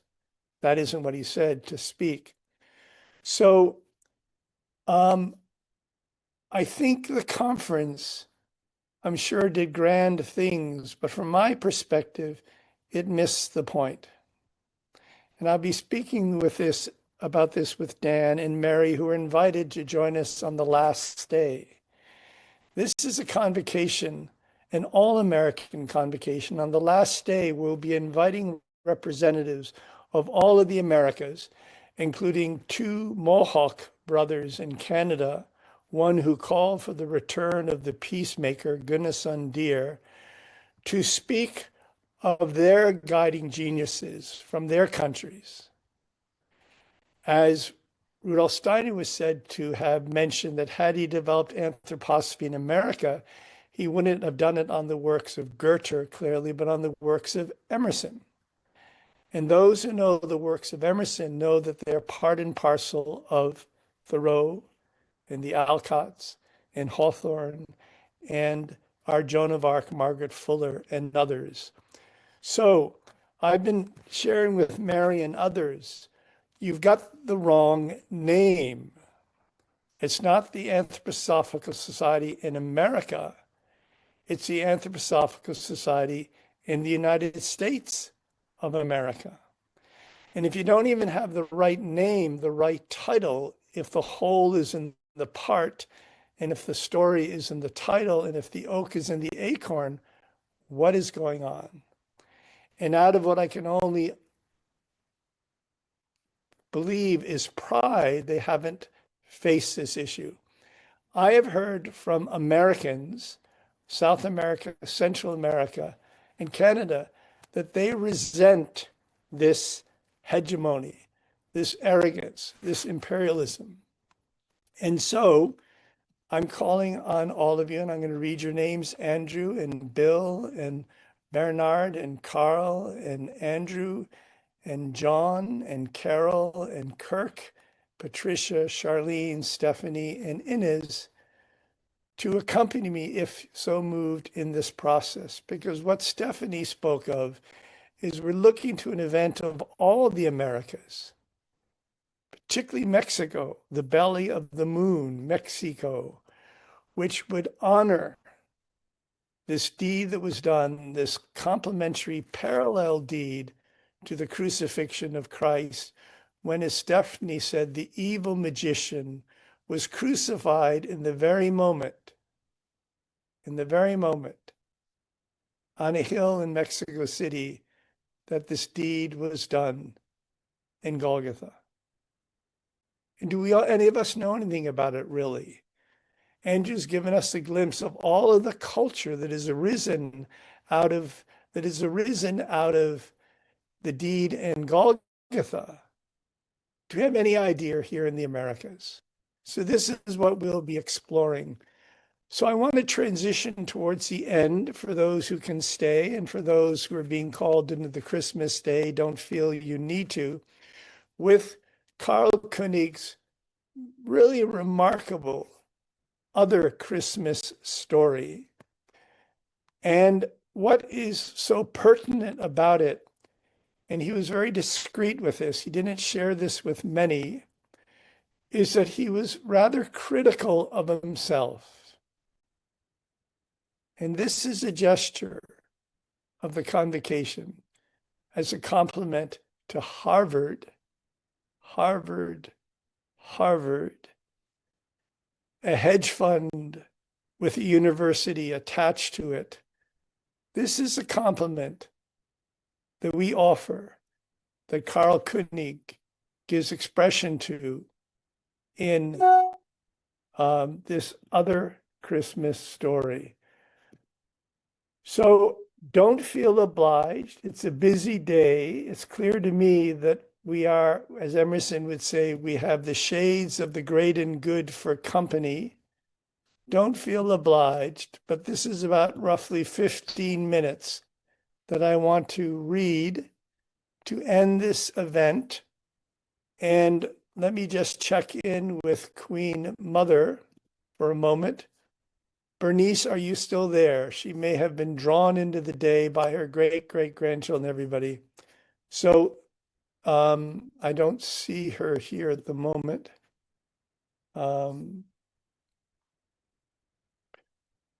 So then this offering by Koenig will end, friends, if I can call it up again, will end this Christmas Day gathering. So a heartfelt thanks, Andrew, to all you brought.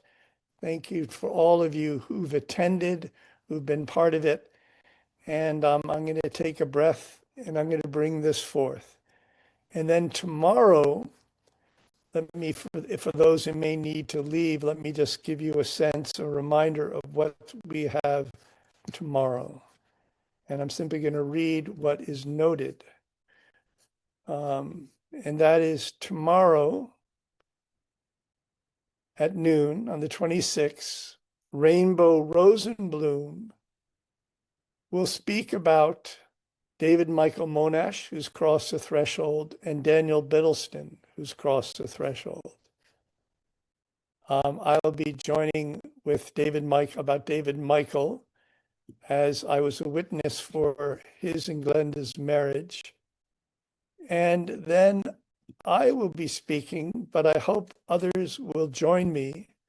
I'll be speaking about Francis Edmonds and Marjorie Spock, with whom I had a particular connection and who were integral to the establishment of the Center for American Studies in Concord. So this is for those on earth as in the heavens.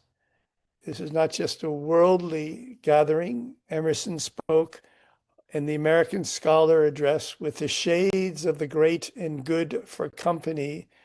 I would say with the illumined shades of the great and good for company. So that's what we have tomorrow. Can people see this Beit-König, also a Christmas story? Okay. So those who can stay, a warm welcome. Those who need to jump into the Christmas day, we're fully understood, and we'll gather again tomorrow at noon. So with a breath. It was a morning of the day before Christmas, the day traditionally called Adam and Eve's Day. I prepared to spend a short while by myself outside in the wintry fields and the wooded hills beyond. Soon I thought by myself, the floods of this day will pour down over me.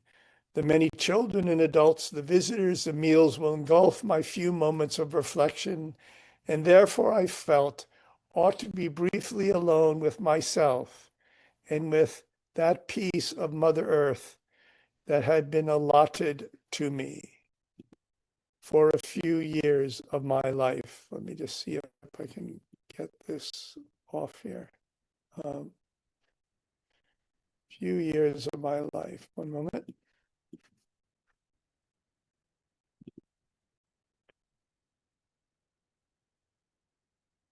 So I took my coat and scarf, put on my cap, and made ready to go.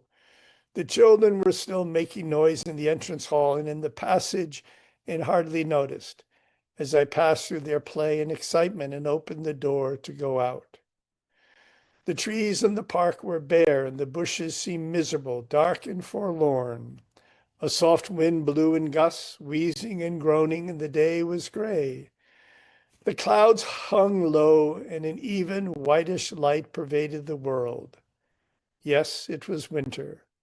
There was still no snow in the meadows, only the puddles left by the rain were thinly frozen over. The earth was hard, and each footstep had a metallic ring, as though the ground wanted to thrust back the foot that trod upon it. The branches and twigs of the trees stood out in stark contrast against the white light. The pattern they traced varied according to the kind. Beech, limes, birches, and ashes each had its own unique filigree of twigs. They seemed like different melodies, which according to the throat or instrument that sang them were frozen and preserved, or so it seemed to me. As I went on, I was surrounded by those frozen melodies, and the bushes seemed to play an accompaniment, fifths and octaves, fourth and natural sixths, so that the song of the trees was supported by harmonies. Into all this silent music ran the beat of my footfall on the hard earth, a steady tempo with each step on the way. Now I left the park behind me and emerged onto the open fields. The brown earth lay broken in long, rigid furrows. It seemed to yearn for the snow to cloak it with a soft blanket to hide what lay so torn and exposed. Black roots danced raggedly up and down in the wind. A raven croaked, and the white plumage of gulls flitted past me in their mournful cries. So he's on the coast of Scotland. Oh, how naked and exposed everything is out here. Like Adam and Eve when they were driven out of paradise, aware of their nakedness. No word was spoken, no name called, no stir of heart-given utterance. On a field to my right was a flock of sheep. Their noses were black points in the yellowish white, their coat as they patiently searched out some grass. Of their coats as they patiently searched out some withered grass, or the turnips that lay strewn about. This was no longer a meadow, but rather a miserable piece of earth, trodden and bruised by feet of many animals. The path began to rise, turning to the left past the farm. Beyond the barns stood 2 cows looking as I passed. How rich the brown color of their hides, how kind and intimate their dark eyes. I seemed that alone in their brown color and in their eyes lived still the faith that Adam and Eve would one day return to paradise. For despite the bitter cold, their bodies were gently steaming, a last remnant of life and warmth in a frozen world. As I walked upward, fields no longer accompanied the path. Instead of grass, heather now grew all around with its tough, dark stems and tiny green branches, upon which clung the small brown withered flower bells. If the fields had earlier resembled an ancient and shorn skull, the earth now appeared like a wild head with matted tangle of dead curls. By now I'd reached the forest at the edge of the heather-covered stretch where the trees grew densely along the margin of the heathland. I thought I'd go up higher, for as soon as I left the valley, I would have a view of a wider landscape, down over the river, flowing along slowly and silently, of the little atoms and the islands in the river with the sparse growth of trees, of fields and meadows on either bank. And if the clouds were not too heavy, I might even see the sea and some cliffs along the coast. Thus thinking, I followed a path that turned off the track which led to the wood.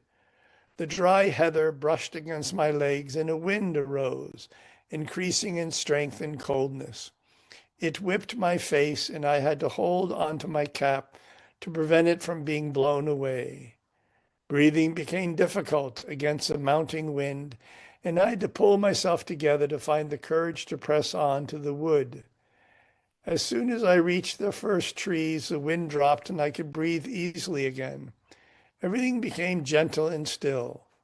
Then I entered the wood. A sparrow hopped out suddenly in front of me, and a rabbit scurried past, tumbling over itself in its hurry. My heart too skipped a beat, stumbled, and then raced on. The sparrow fluttered, rose into the air, and as my gaze followed it, I caught sight of a group of people entering the wood, coming from a heather-covered slope at my left. I was startled at the sight of them, for I had not expected to meet anyone on this lonely walk. What were they doing in the wood? It was morning after all, and down in the valley everyone was still at work. Could it be shepherds or woodcutters? I looked closer, and this is an actual experience he's describing that he had. I saw that it was a group of women, not men.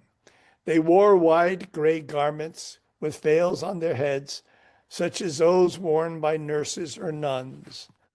As far as I could see their faces, they appeared to be neither young nor old, but all had beautiful, serene features. In the center of the group, 5 of them walked closer together and held their hands, bearing beneath a burden which they seemed to be carrying. I did not dare draw closer to them, but wondered what these women were carrying into the wood. Was it a coffin or a cradle, a basket for kindling perhaps, or a stretcher with some sick or wounded animal? Before I knew it, the women had disappeared into the wood. I heard only their soft footsteps and the gentle swish of their garments in the wind. My heart missed a beat again, as it had done before when the rabbit hurried along the path. A gust of wind thrust deep into the wood, wound round a massive branch of a tree, broke it and cast it at my feet. The sparrow flew up and then settled on a broken stump. My heart beat faster and a knot of anxiety formed in my soul. Was it because I had failed to ask the women who they were and where they were going? But one is not supposed to show curiosity and ask strangers where they are going. Nonetheless, a feeling of uneasiness took possession of me, and sweat broke out of my forehead so that I had to take off my cap, which now felt too tight. I had also unbuttoned my coat because I realized that it suddenly had become warmer. Had the wind turned? Was it a change of weather? I stared into the wood, but could make out nothing particular. Yet I heard a fine humming tone, gentle and soft, just audible. I started to follow the sound, but forgot the branch at my feet. I stumbled into it and almost fell headlong, had I not seized the straight, slender stem of a birch. When I caught my breath again, I listened into the wood with heightened senses, and again I heard a distant tone, and now noticed that it sounded as the spring smells like green grass when it begins to grow. At that very moment, the procession of women I'd seen before passed quite close to me. Hardly a tree stood between them and myself. I now saw that I had never encountered these women before. They were 10 in number, 5 who carried and 5 who accompanied them. I perceived, too, that the color of their garments was not uniformly gray. Each gray had a soft tinge of color, bluish, reddish, yellowish, greenish, whitish. Each was different, and yet all were gray. Now I also could make out what the burden was, which the 5 women in the center of the procession were carrying. It was not a coffin, nor a cradle. Neither was it a basket of dry sticks, nor a stretcher for a wounded animal. They carried 2 broad beams of wood joined together in the form of a cross, and stretched out upon the cross was the body of a little child. The child's eyes were closed. It was not breathing, and yet it did appear to be dead. It did not appear to be dead. Rather, the women seemed as though they were dead, although they moved, walked, and carried the cross between them. One woman carried the head end, 2 the foot end, and 1 each of the cross beams. What does it mean? What am I meant to experience in all this? I pondered. Have I suddenly been placed into the depths of the earth? Are these the 10 virgins, 5 wise and 5 foolish? But where are the lamps? Just as I was thinking these thoughts, a cock suddenly appeared at my side, standing proudly in its resplendent feather coat and crowded into the wood. It was as though the crowing of the cock extinguished everything around it. The crowing of the cock extinguished everything around it, for the women with their burden had vanished, as if they'd been swallowed up by the forest gloom. The sparrow had flown away, and I no longer saw the rabbit, but the warmth had increased so much that I had to take off my coat, and as I happened to glance down to the ground, I saw that it was covered in a delicate green haze. Everywhere, tiny blades of grass pushed upward out of the earth, and fern and wood sorrel, too. Around the root of the trees grew wood anemones, just unfolded, and when I raised my eye, I saw that the bushes and the twigs of the trees were also beginning to show their green. Birds I'd hitherto not seen began to sing. All this was so strange, so astonishing, that my heart did not dare rejoice, although it was filled with a feeling of great joy. It was a hesitation which is always felt by weak people who are afraid to experience happiness because they know it is so fleeting. I ventured on into the wood and felt that it was quite natural that spring was everywhere and that I was carrying my coat over my arm. The air was mild, and I suddenly thought of a song which I sang. Oh, have faith, my heart. Oh, have faith. Nothing shall you lose. Yours is, yes, yours. Everything you experience, all your suffering too.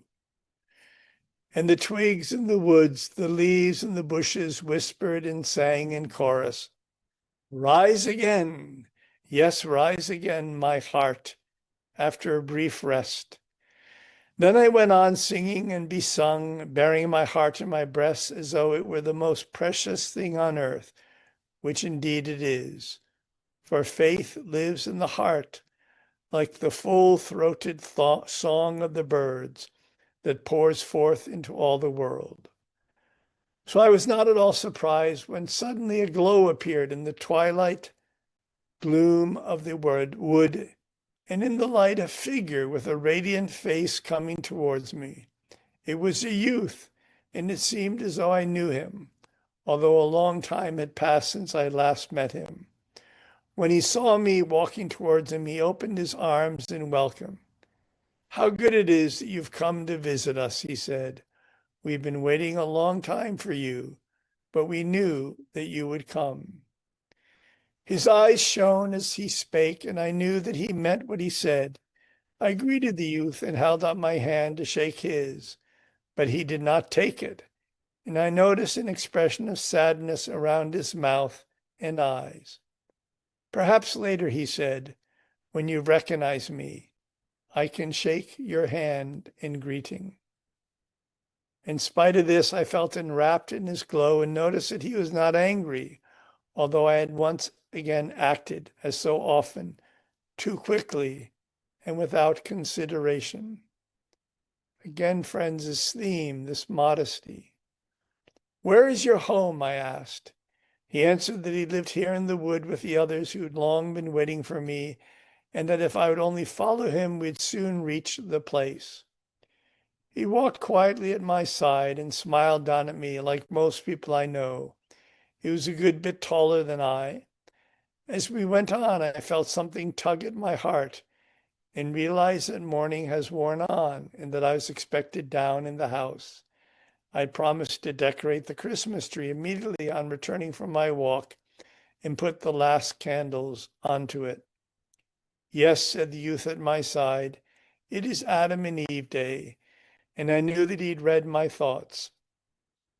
As he said this, a string in my heart that had long been silent resounded, and I heard a tone like, Harold.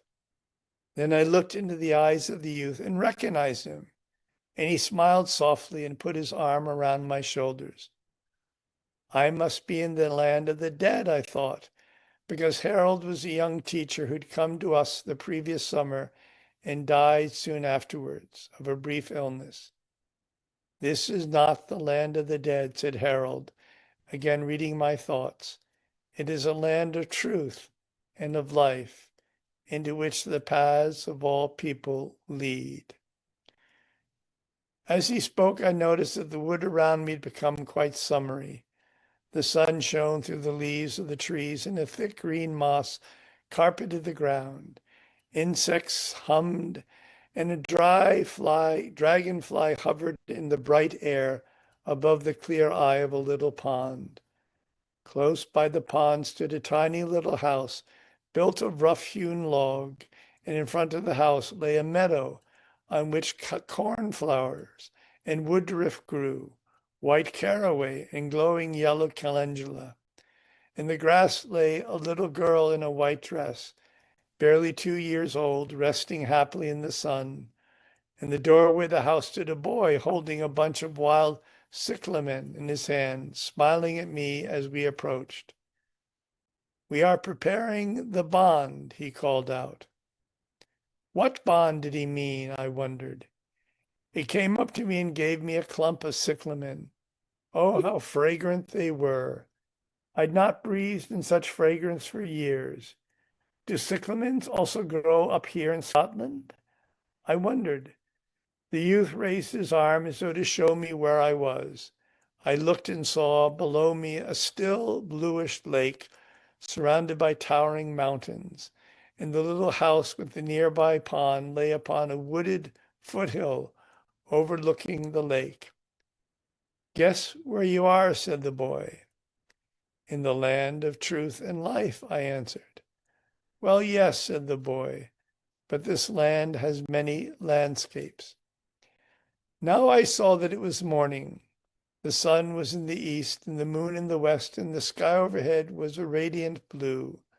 Between the rocks on the other side of the lake shone the peaks of the snow-covered mountains. Has Austria died? I asked. Austria died, said the youth Harold, in order to live again in the land of truth and life. At these words, a little girl who had been lying in the sun sprang up and ran to me.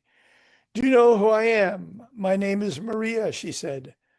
Maria Isabel, I echoed. Oh, how wonderful to find you so happy and healthy. And you have learned to walk. You couldn't walk when I saw you last. You were lying there, so pale and small, in a white wooded box, and we all thought you died. Yes, that's what people think, but it's different here. Do you know that what some of you sometimes think becomes truth here in the land of life? I suddenly heard someone singing above me, and looking up, I caught sight of girls sitting among the branches of a tall fir. When she saw me, she ceased singing, climbed down from the tree, from a branch to branch, as nimbly as a squirrel. In a few moments, she was standing before me with red cheeks and shining eyes. Christine, I cried, can you really sing and climb trees? Don't you believe that I can? She replied quickly. Do you think that because we can't move our limbs, we're paralyzed? Or that we're dumb if we can't speak, deaf when we can't hear? I shall never again think so, I said. Why were you so sad when I died last autumn? Your heart was so beset by anxiety that it made it very difficult for me to reach the light. I bowed my head and remembered my weakness and failure. And so once again, friends, Karl Koenig is giving us this modesty and this self-reflection that will characterize these gatherings. And Bernard, you have a place in this whenever we'll talk about this later. I bowed my head and remembered my weakness and failure. Behind the little house where a shed had been added, another child appeared. He was a sturdy boy with fair hair, and his face bore a happy expression, open and free. He had an axe in hand, and the moment he saw me, he came towards me saying, I'm felling trees and chopping off branches because this house is getting too small for our number, and we have to build a bigger one. Can you now build houses, Wayland? I asked. Do you remember how you used to build castles out of sand? Yes, he answered, but it was lovely to do so, because in each of those sand castles, one of the thoughts could live that were always being pressed out of my head. My head was so full of thoughts that I always had to build houses for them where they could live and be content. And now, I said, you can build houses out of wood to live in together with your friends.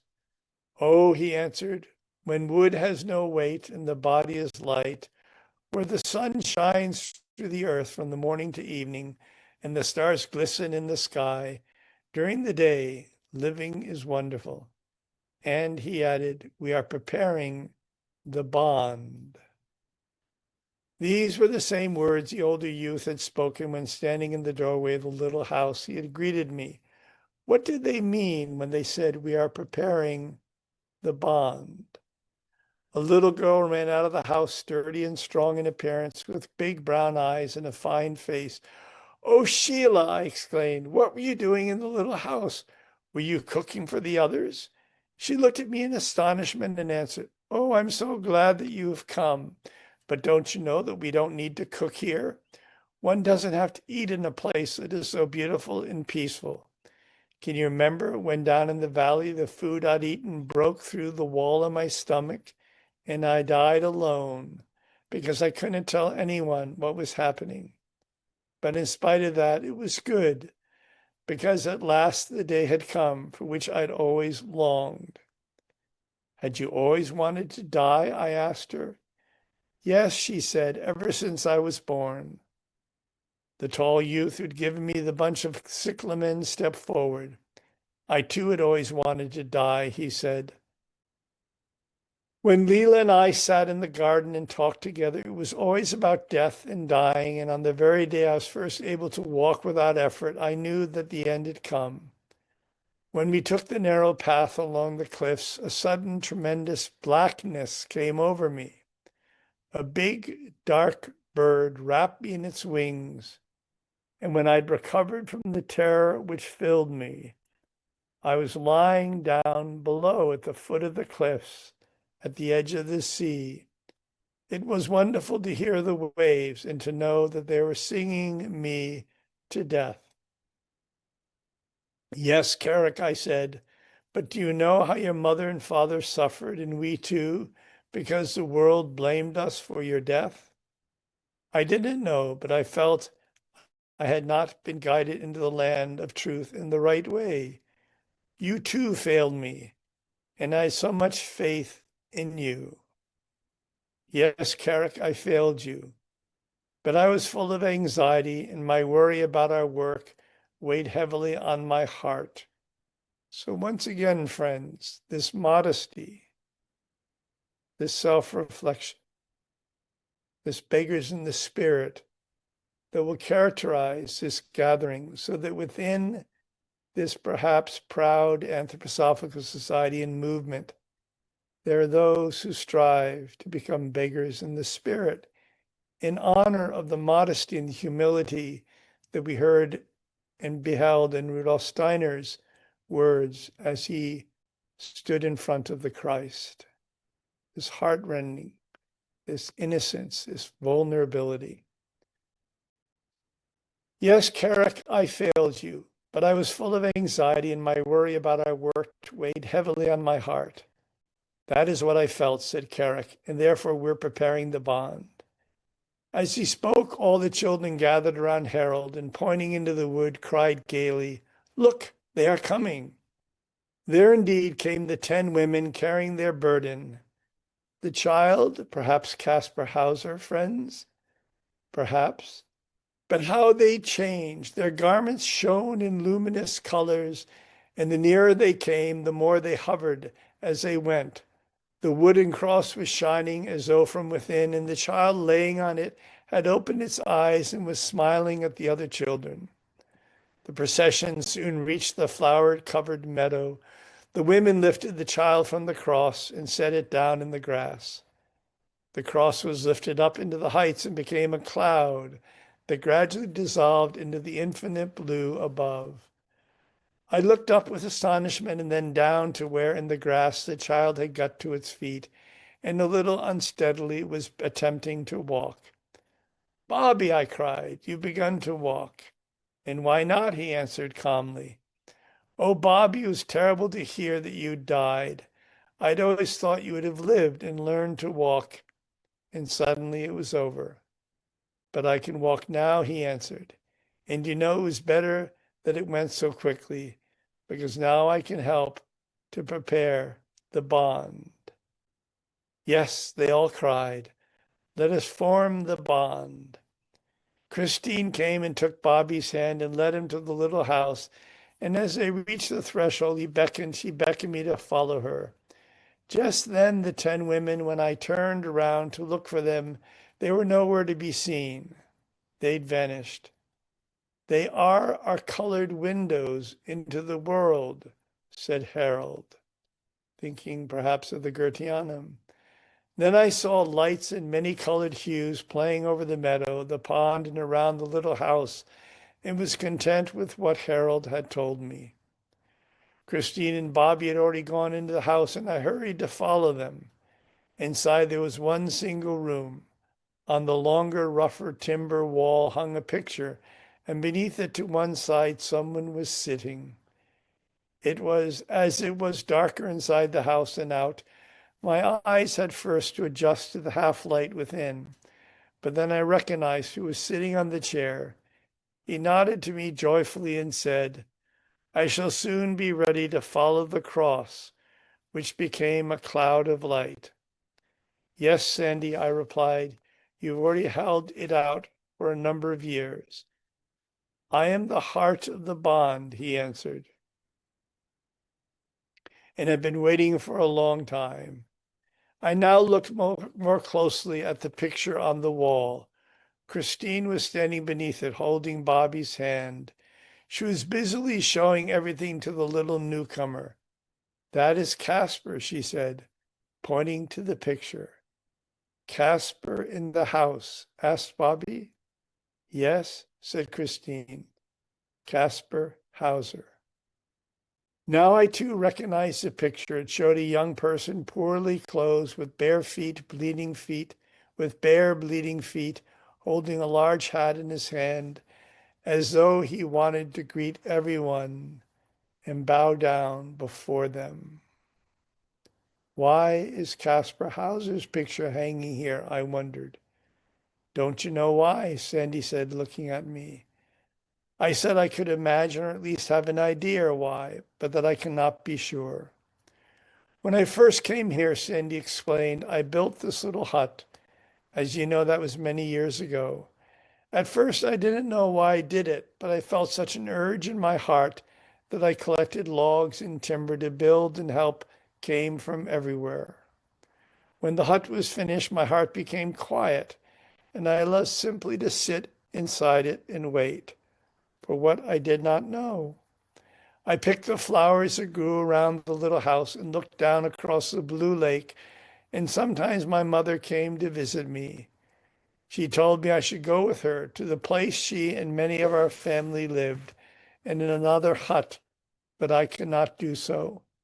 Every time I even faintly considered going with her, a feeling of longing and anxiety filled my heart that was dispelled only when courage and the will to go on, waiting, awoke in me again. Then one day, as I was gazing down over the lake, I saw a young man descending from a mountain. His gait was labored and his feet were bleeding, for his boots were slung over his shoulder. When he finally reached the meadow, I saw his gentle yet sad face and heard him say, "At last." At last? What could he mean, I wondered. Yes, at last I can take possession of the little hut you've built. Take possession? I asked in astonishment, for it was my hut. He said he had always searched for houses in which children who did not want to stay with their families but wanted to find a different destiny could be taken in. But will you allow me to stay in the hut as well? I asked. Of course I will. You should become the guardian of the hut. Let us prepare the bond together. At these words, he reached out and took a passing cloud, wrapped it around himself, and vanished within it. I heard a sound of sobbing, and from the place where the heart must have been, a light began to glow, growing ever stronger and more beautiful. Then the cloud drifted away, and I saw him again. In his hands he held a picture of himself, which he gave me, saying, "Hang this picture in the hut. It will make the hut my place." I did so, and since then we have been preparing the bond. I was astonished at what Sandy was telling me and did not know what to make of it. I did know that the figure of Caspar Hauser had always been close to my heart, and that his destiny, his being and destiny were deeply connected to the work we were doing with Camp Hill. Yes, so it is, said Sandy. At these words, as though in confirmation of them, a tiny hand took mine, and I looked down and saw a little boy at my side. His face was shining as he looked up at me and pressed my hand in his. I am here too. It is good to be a child of Caspar Hauser. Yes, Philip, I said. It is good to be in his hut and to form the bond in the land of life and truth. Philip smiled softly at my words, and my heart was gladdened to see that this child that had suffered so much down in the valley and was always so sad was now happy. Then with Philip's hand in mine, I went out of the house with Sandy. I saw the children gathered around Sandy looking up to him as he was telling them something, but I could not hear it. I joined the group of children, but my eyes and ears were closed. I heard tones and sounds, but their meaning remained hidden from me. Harold raised his hand and pointed to the east, and as he did so, the wood opened up, and far away, although quite near, I saw a small clearing where grass and flowers grew, and in the midst of flowers lay a little child. My heart stood still, for I perceived that was little Harry. Harold nodded in confirmation of what I was thinking. Yes, he said, Harry is preparing himself to go down to the valley again. He was only with us for a short while. Then the clearing vanished, the wood closed up, and I stood with children around me, tears pouring from my eyes, although I was happy and at peace. Oh, I said, friends, this draws now to its end.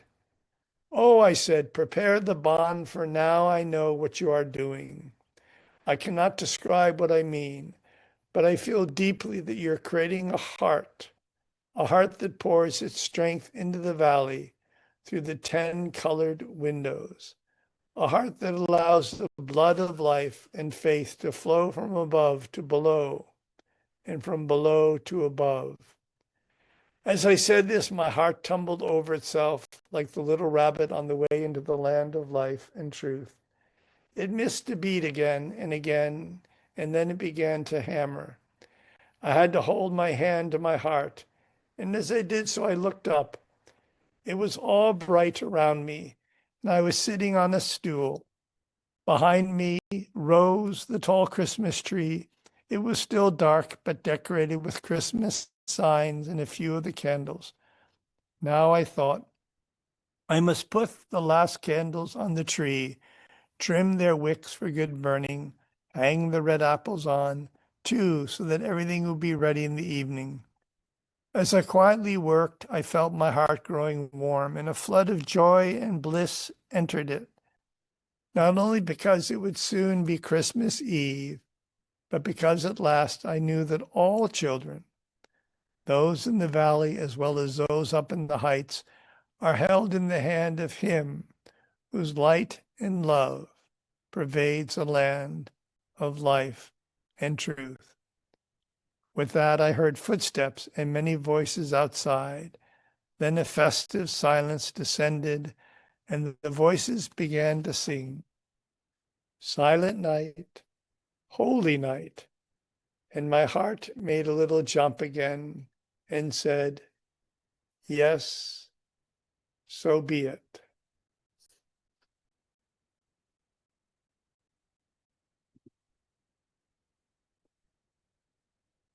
So, friends, thank you very much. Kirk, I sent a message.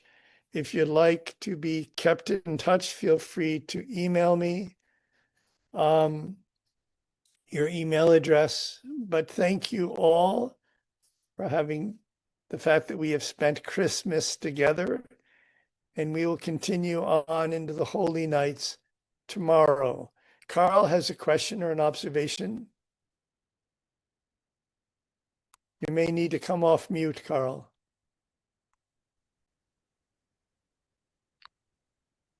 Okay, this was Carl Koenig? Yes. Okay. It's parallel, it's beautifully parallel to what Robert A. Monroe reports in his Journeys trilogy. The experiences in the second body, out in the cosmos, beyond the H-band, beyond the noise of surrounding the Earth, and what humans are able to manage out in the uncluttered astral, I guess, something like that. And it's really very impressive to see or to hear an account that runs in parallel to what Robert Monroe records. Thank you, Carl. Any other comments, friends, before we wish each other a Merry Christmas and carry on with our days? Any other comments? Dear Bernhardt. Yes, I want to thank you very much for this. This was very impressive. Also, what Andrew brought, it was his best lecture yet I've heard. And I must say that what you read first at the beginning about Andrei Bely, we have to keep in mind Andrei Bely was a great Russian writer by the time he met with Steiner, which was not recognized in Dornach, how famous he actually was in Russia. And he was a symbolist. And for him to say that you hardly could put into words what Rudolf Steiner was like when he talked about his Christ experience, that is something. He tried to describe it, but that throughout the work of Bely, you see that again and again.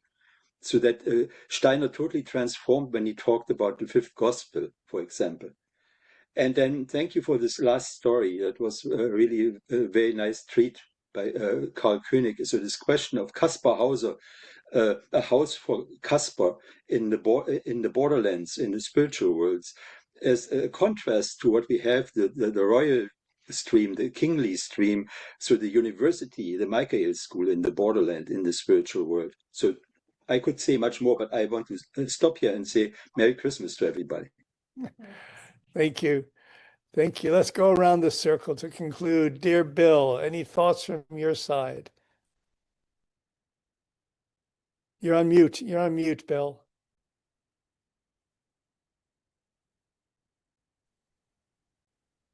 No, no thoughts on my side. Thank you for the nice time. Thank you for your presence, Bill, your blessed presence. And by the way, friends, in terms of the calendar, those who'll be speaking, there'll be time for others, not only to chime in to what's shared, for instance, tomorrow about Daniel Biddleston and Michael Monash and Francis Edmonds and Marjorie Spock, but also to share from your own lives. So, and this was a Concordian sort of Minuteman initiative. It came together in only 3 weeks' time in response to the Harvard offering. But it's open for anybody to bring their thoughts and reflections. Charlene, any comments you'd like to have as we conclude?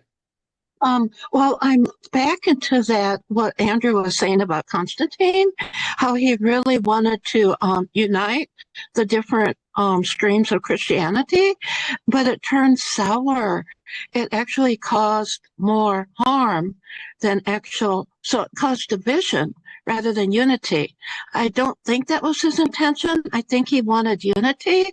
However, I think because he excluded some points of view, it turned sour. So I'm wondering just how we can use that as we think of the Americas.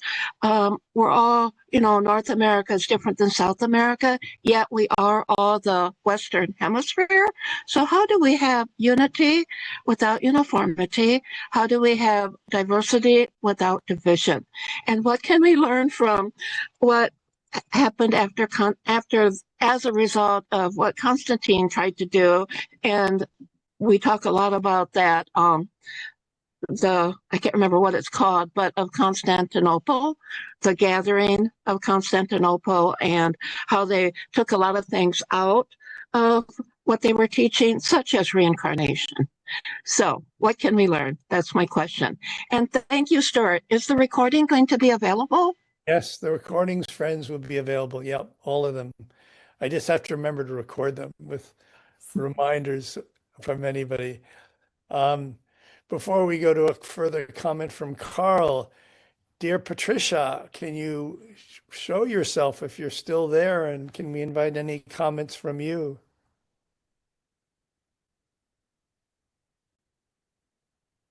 Are you there, Patricia? Maybe not. Kirk, are you there? Do you wish to offer anything? And if you wish to make yourself visible, it's nice to see. Hello, Kirk. Yes, hello. I guess one thing that I would offer is I attended the Harvard conference, and it was, many I don't know, there's some really unfortunate things, and I think I'm still processing those. For example, the opening keynotes were all about all the various attacks upon Steiner, and it wasn't well framed, or and it was really offensive to a lot of people to start a conference like that in that way, I guess. But one thing I did want to say, that a young man, academic, brought a very deep examination, and one of the things that he found was that one through line through Steiner, through all of his years of writing and public life, that his Christology remained very consistent. And especially with I think like mysticism at the dawn of the modern age, and the Christianity is mystical fact. There's more to it than that, and I'll try and pull that together. but that, even though, Steiner's life and his esoteric life was really not well considered in the conference, and in the kind of the very academic examinations that were made of his writings, of his life. It still was present, and kind of shows what we need to bring forth more and more in this time, leading up to the dates that Andrew mentioned. So that's all I'll say for now, but I'll see if I can parse more of that out and send it back to you.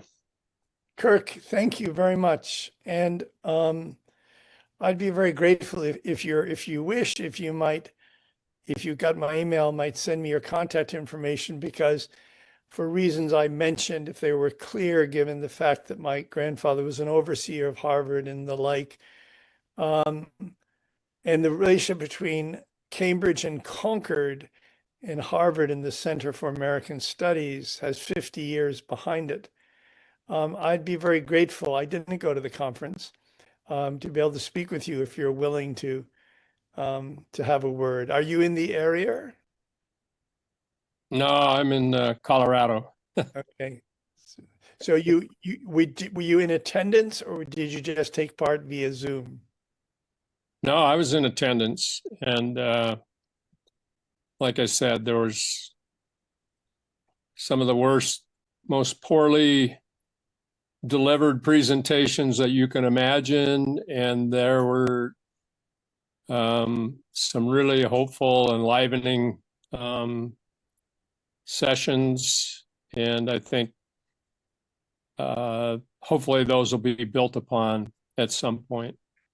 Well, that's the hope. And Dan is a friend, and I'm going to be inviting a Concord, Cambridge, Harvard Center for American Studies follow-up. So that's why I welcome Kirk, any communications as the spirit moves you. Let's go around. Carl had a comment, but let's invite those who haven't spoken if they wish. Patricia, are you there? Or are you in just a listening mode? Stephanie, any final comments from your side? And then we'll go to Carl. It's a privilege to be here. Thank you for all of your contributions. Good. Carl, you had a final comment, perhaps. I didn't realize I had signaled a comment, but so much the better. This has been very good, wonderful. And I take it that Harvard now is looking at Rudolf Steiner. That's very interesting. So this has been a very good